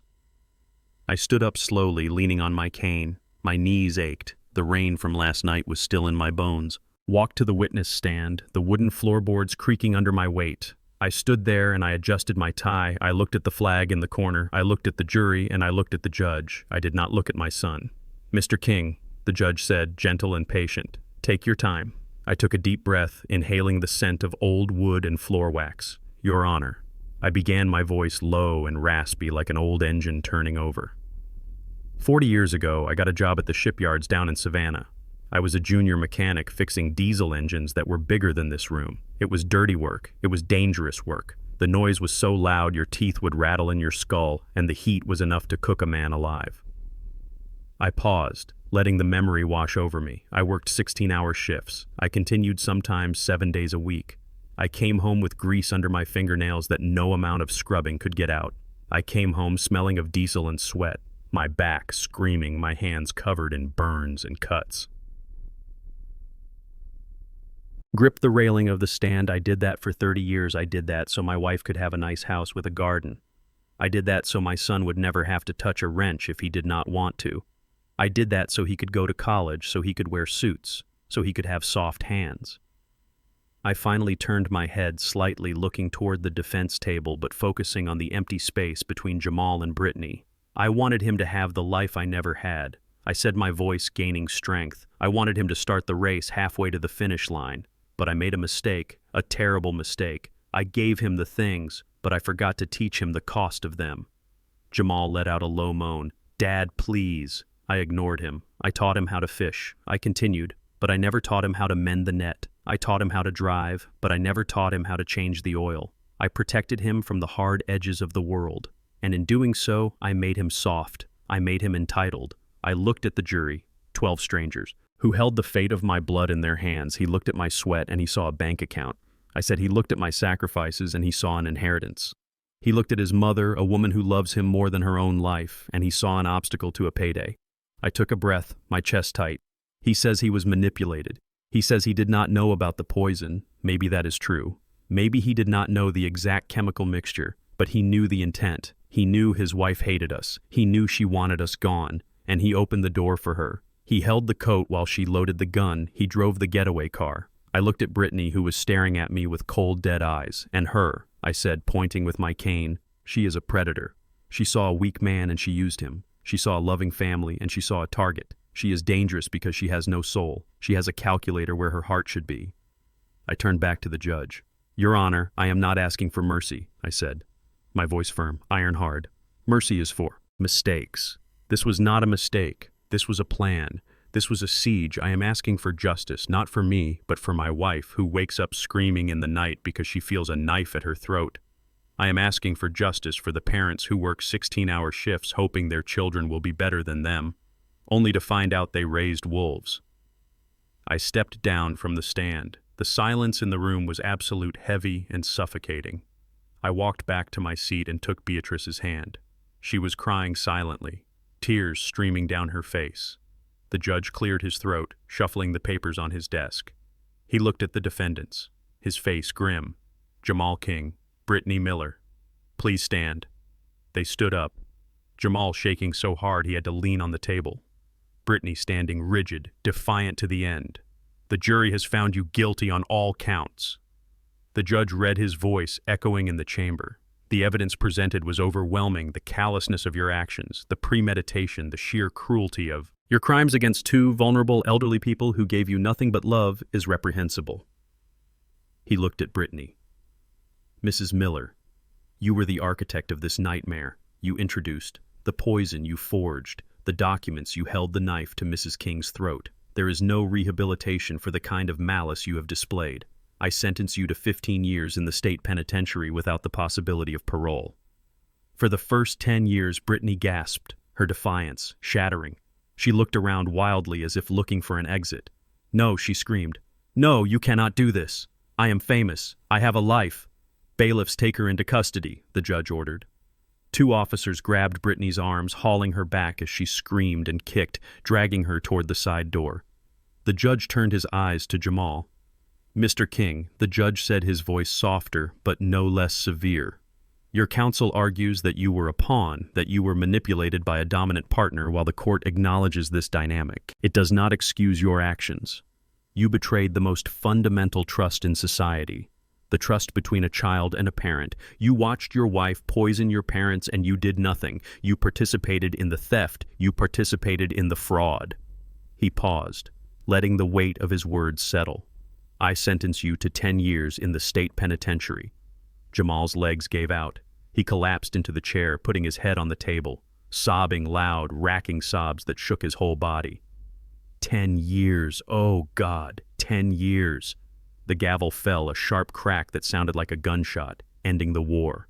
Court is adjourned. The room erupted into noise, reporters shouting questions, spectators murmuring, bailiffs moving in to secure the prisoner. I stood up, helping Beatrice to her feet. We watched as the officers pulled Jamal up from the chair. They pulled his arms behind his back. The metallic click of the handcuffs was the loudest sound in the room.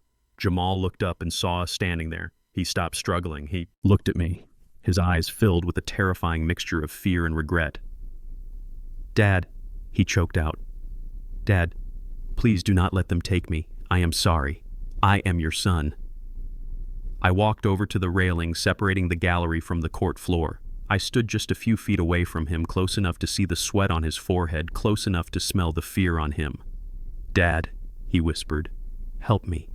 I looked at him deep into his eyes, looking for the little boy who used to sit on my lap, looking for the son I thought I knew. But all I saw was a stranger who had tried to sell my home, a stranger who had watched me die on the kitchen floor. I did not birth a monster. "Jamal," I said, my voice low, just for him. He stared at me, tears dripping off his chin. "I birthed a boy." I continued, "I raised a man, but you, son, you turned yourself into a monster. You let your greed eat your heart. And now you have to live in the cage you built, Dad. No, goodbye, son," I said. I turned my back on him. "Take him away," the bailiff ordered. Heard him screaming my name as they dragged him through the door. I heard him begging until the heavy metal door slammed shut, cutting off his voice, leaving only the echo of his betrayal. I felt Beatrice leaning heavily against me. She was weeping softly, mourning the living. "Come on, Bea," I said, putting my arm around her. "Let us go home." We walked out of the courtroom down the long marble hallway, the sound of our footsteps mixing with the distant sounds of the city. We walked out into the sunlight, blinking against the glare. It was over. The poison was gone. The threat was neutralized.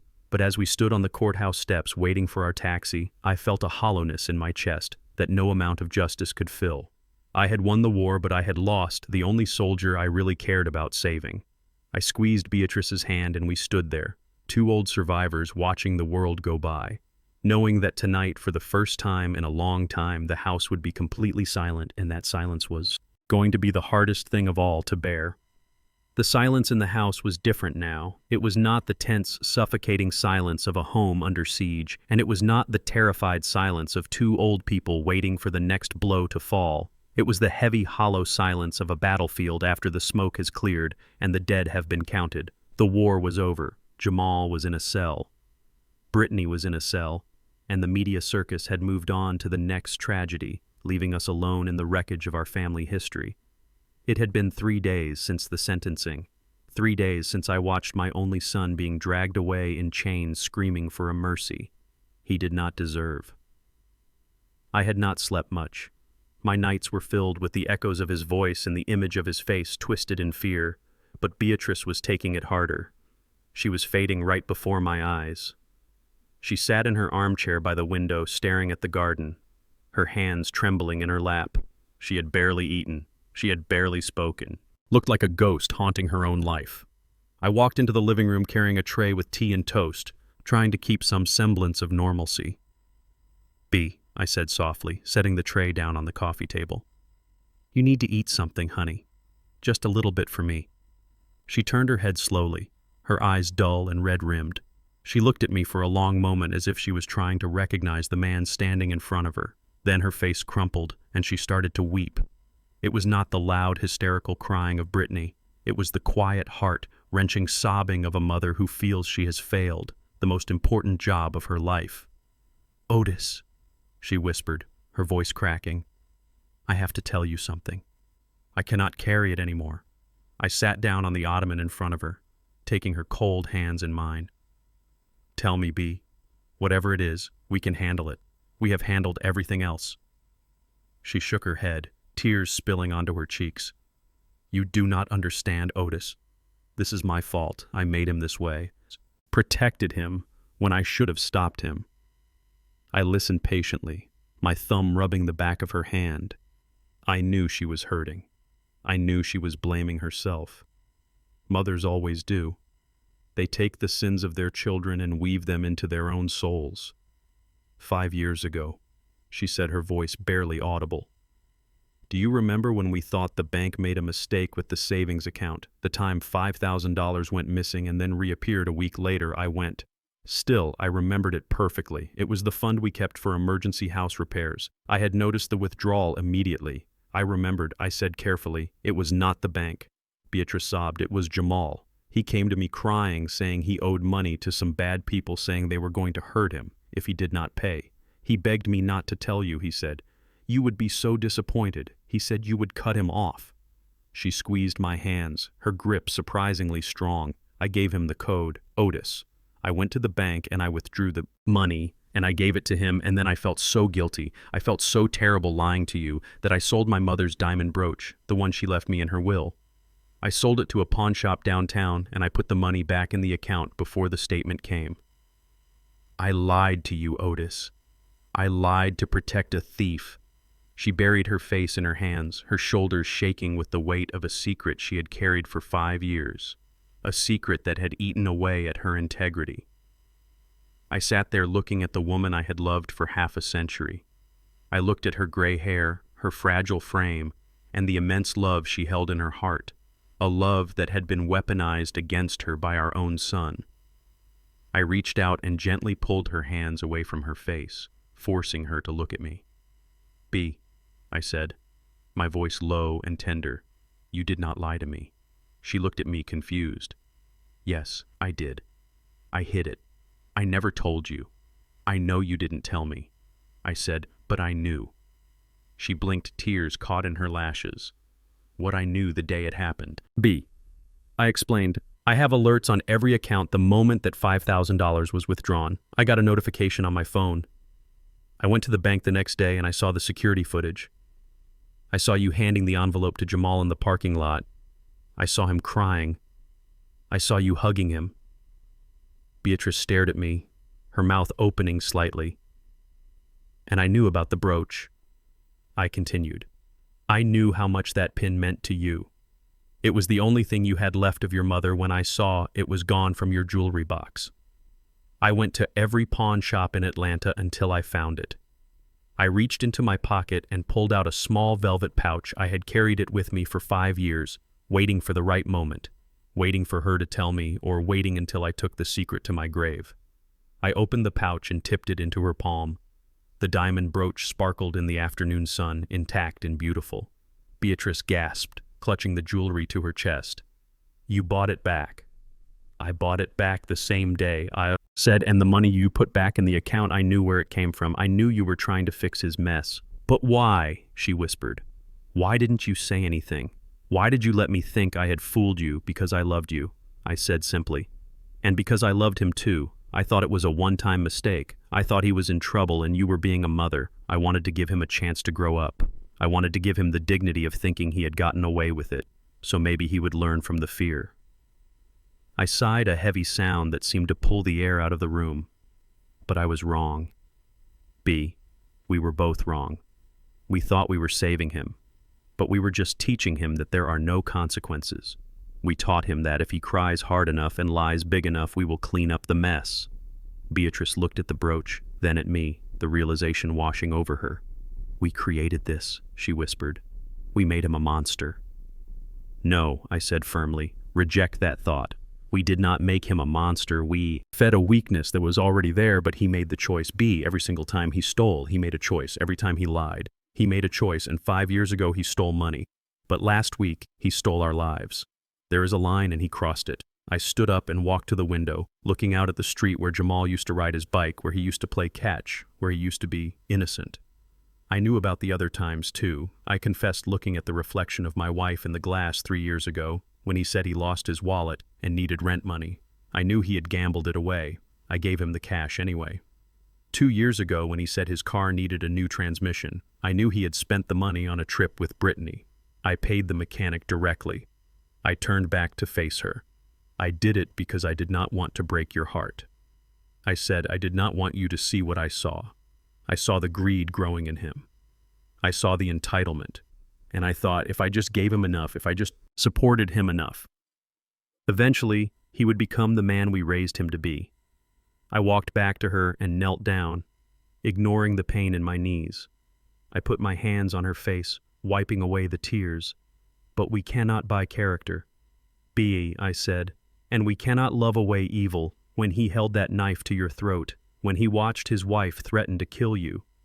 That was not the boy we raised, that was a stranger, and I had to stop him. Beatrice nodded, leaning her forehead against mine. We stayed like that for a long time, 2 old soldiers on a battlefield littered with the debris of our good intentions. We lost him. Otis, she wept. We lost our baby. I held her tight, letting her cry, letting her mourn the son who was still alive but dead to us. We did not lose him. B, I whispered. He threw himself away. We gave him roots and we gave him wings, but he chose to cut the roots and burn the wings.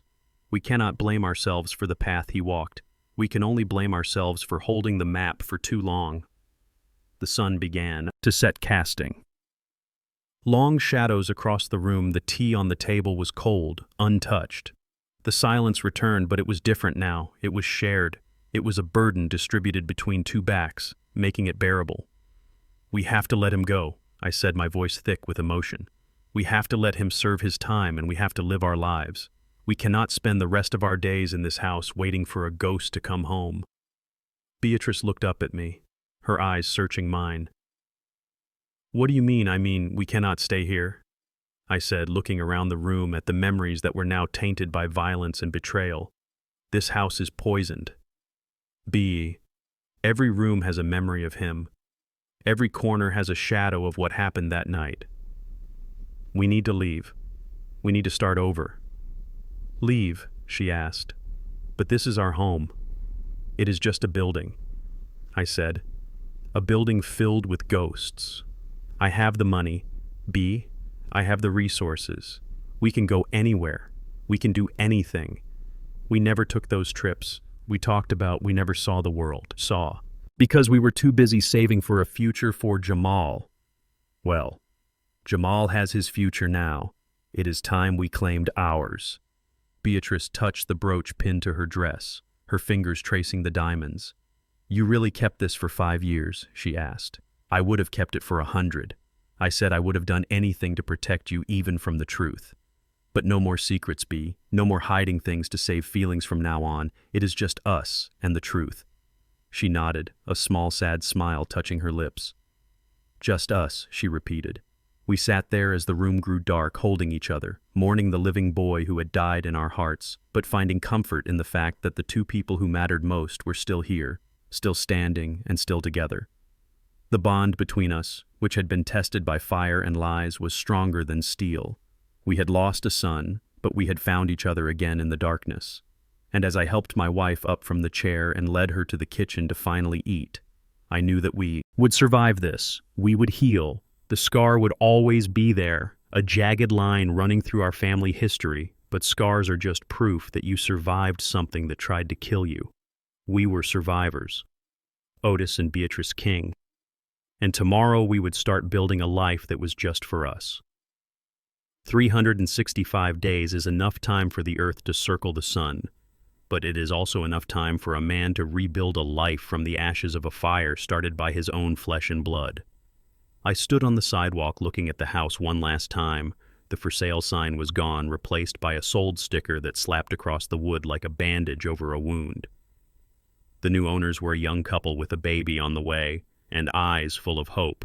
They saw a 3-bedroom colonial with good bones and a big yard. I saw a crime scene. I saw the kitchen where I had to draw a gun on my daughter-in-law. I saw the dining room where my son forged my signature.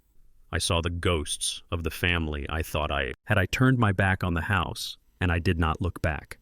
I walked to the curb where a black town car was waiting. The driver opened the door, and I slid into the leather seat next to Beatrice. She was smiling, a real smile, the kind I hadn't seen in years. She reached over and squeezed my hand.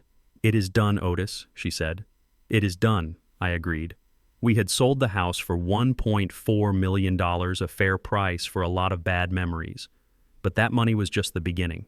For 40 years, I had been quietly investing, putting away money from my engineering days, buying stocks when they were low, selling when they were high.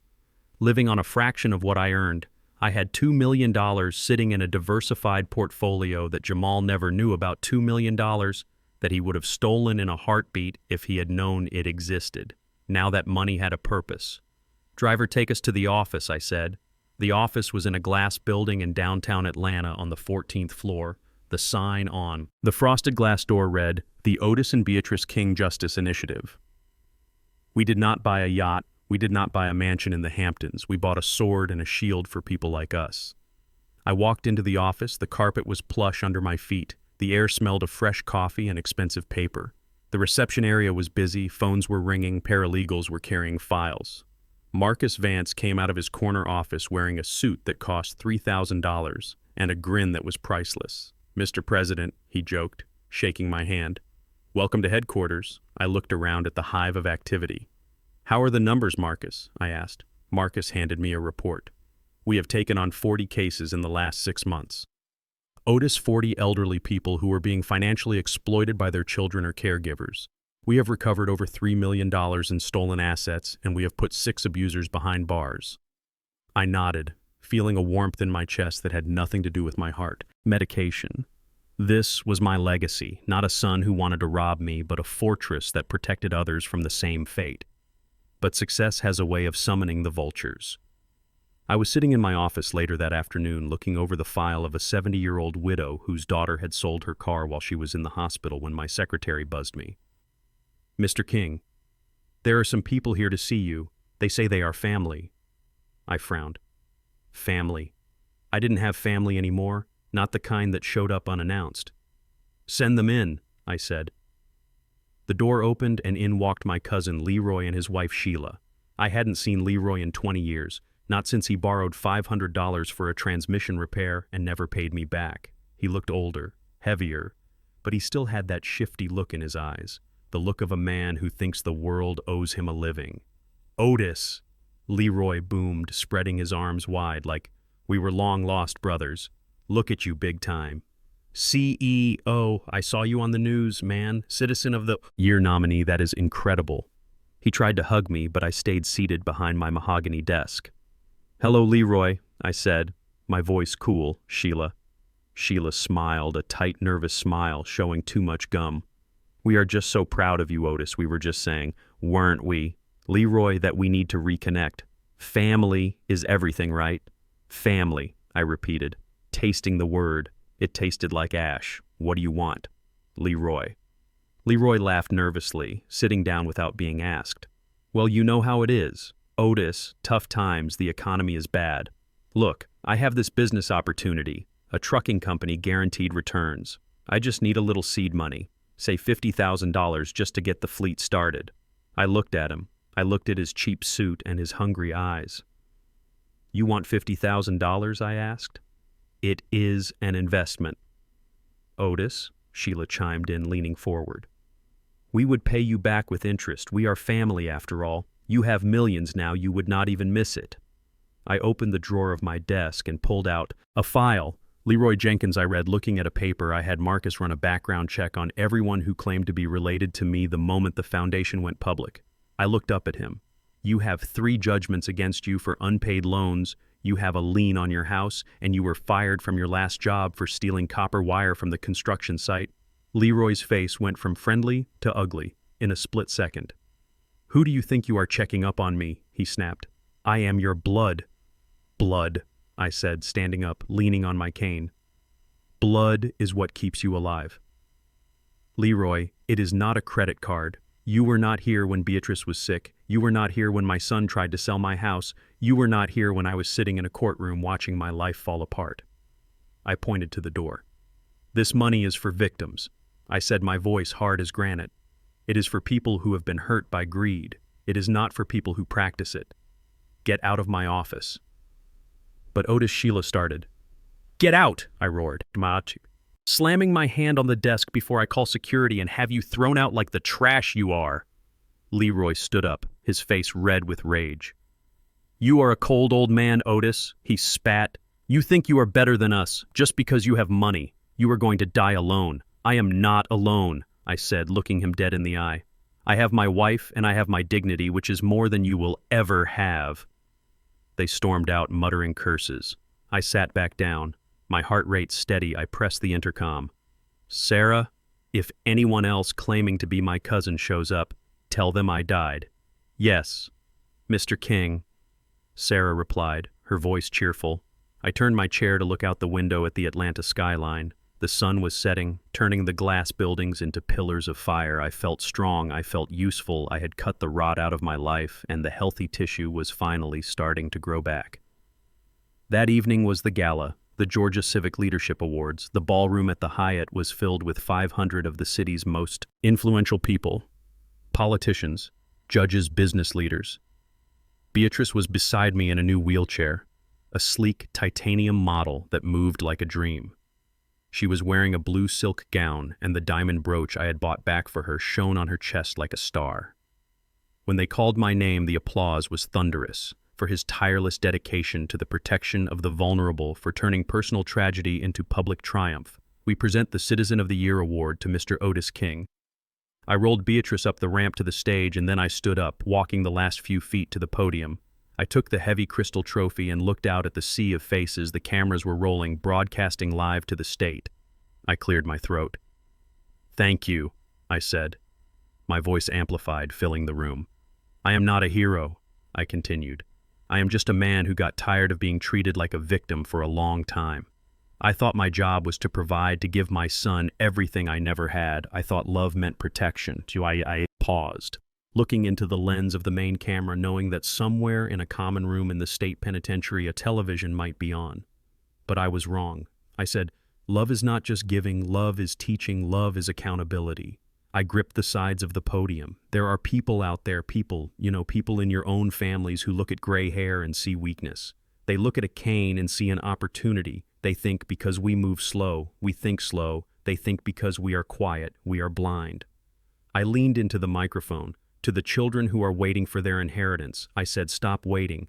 Earn it to the family members who think they are entitled to what we built. Forget it. We built it and we will decide what to do with it. And to my son, I said, my voice dropping low, intimate, as if we were the only two people in the room. I know you are watching, Jamal. I know you are sitting in that cell, blaming me, blaming your wife, blaming the world. I took a deep breath. I do not hate. You, son, I pity you. You had a father who would have walked through fire for you, but you traded him for a shortcut. You traded him for a lie. I lifted the trophy slightly. I am using the money you tried to steal to make sure no other parent has to go through what I went through. I am building a wall around the vulnerable, and I am using your greed as the bricks. I looked at Beatrice, who was beaming at me, tears of pride in her eyes. This award is not for me, I concluded. It is for Beatrice, and it is for every mother and father who has had to make the hard choice to choose justice over blood. Thank you. The ovation was standing, and it lasted for 5 minutes. I walked back to Beatrice and took her hand. We sat there in the center of the applause, two old warriors who had won the war. Later that night, back in our temporary apartment, a luxury condo I had rented while we decided on our next move, I sat on the balcony looking at the city lights. My phone buzzed. It was a text from Marcus. Ratings were through the roof. Otis donations are pouring in. We have raised another $500,000 in the last hour. I smiled, putting the phone down. I thought about Jamal sitting in his cell, probably telling the other inmates that his father was a rich tyrant, probably still spinning his web of lies, but it didn't matter anymore. His lies couldn't touch me. I was out of reach. I walked back inside where Beatrice was already asleep. She looked peaceful, her face relaxed. The lines of worry that had etched her forehead for years were smoothing out. I covered her with the quilt and kissed her cheek. We did it, Bia, I whispered. I went to the kitchen and poured a glass of water. I looked at my reflection in the window, an old black man with white hair and a cane. But I didn't see a victim. I saw a king. Otis, king. I took a sip of water and looked at the map on the table. It was a map of the world, open to the Mediterranean. Tomorrow, we were going to the travel agent tomorrow. We were going to book the cruise, the one we talked about for 40 years, the one we never took because we were saving for Jamal. Well, the saving was over. The spending was about to begin. And as I turned off the light, I felt a sense of freedom, so profound it felt like flying. The empire was secure, the queen was safe, and the king was finally resting easy, the sun dipping below the horizon of the Mediterranean Sea. Is not like the sun setting over the skyscrapers of Atlanta. Here the light does not reflect off glass and steel. It melts into the water, turning the ocean into a shifting canvas of violet and gold. The air tastes of salt and freedom. And for the first time in 40 years, I am not checking my watch. I am not worrying about a schedule, and I am certainly not worrying about who might be plotting to steal my home. We are 3 weeks into the world cruise, the one Beatrice and I talked about when we were young and broke, the one we put off year after year to save for Jamal's college, to save for his wedding, to save for his mistakes. Well, the saving is over and the living has finally begun. I stood at the railing of our private balcony on the upper deck of the Royal Sovereign, looking out at the wake of the ship cutting through the deep blue water. The wind was cool, but my jacket was warm, cashmere, a luxury I finally allowed myself to buy behind me. I heard the clinking of china and the soft hum of an electric motor. "Otis, look at that sky!" Beatrice called out, her voice light and musical, devoid of the tremor that had haunted it for months. I turned around. Beatrice was sitting in her new titanium wheelchair parked by the small round table set for dinner. She was wearing a wide-brimmed hat and oversized sunglasses, looking like a movie star from the 50s. But it was her smile that caught my breath. It was radiant, unburdened, and real. She was not looking over her shoulder anymore. She was not flinching at sudden noises. She was safe. I walked over and poured her another glass of sparkling water. "It is beautiful, Bee," said, "but not as beautiful as you." She laughed, swatting my hand playfully. "Oh, stop it, you old flatterer. Sit down, the steward is bringing the lobster soon." I sat opposite her, looking at the woman who had stood by me through poverty, through war, and through the betrayal of our own blood. She looked younger. The lines of stress around her mouth had softened. The shadow in her eyes had lifted. The sea air had done her good, but the justice had done her better. We spent the morning in Santorini watching the blue domes against the white buildings tomorrow. We would be in Athens, seeing the ruins of empires that thought they would last forever. It was a fitting reminder that nothing is permanent, except perhaps the love between two stubborn old people. A young steward in a crisp white uniform appeared at the door of our suite holding a silver tray. "Excuse me, Mr. King," he said politely. "The mail arrived via the pilot boat from the mainland. There is a letter for you, forwarded from your lawyer." I felt a slight tensing in my shoulders, a phantom pain from a wound that was almost healed. I reached out and took the envelope. It was plain white, but the return address was stamped in red ink. Georgia, Department of Corrections. Beatrice saw the stamp. Her smile faltered for a second, her hand going to her throat. "Is it from him?" she whispered.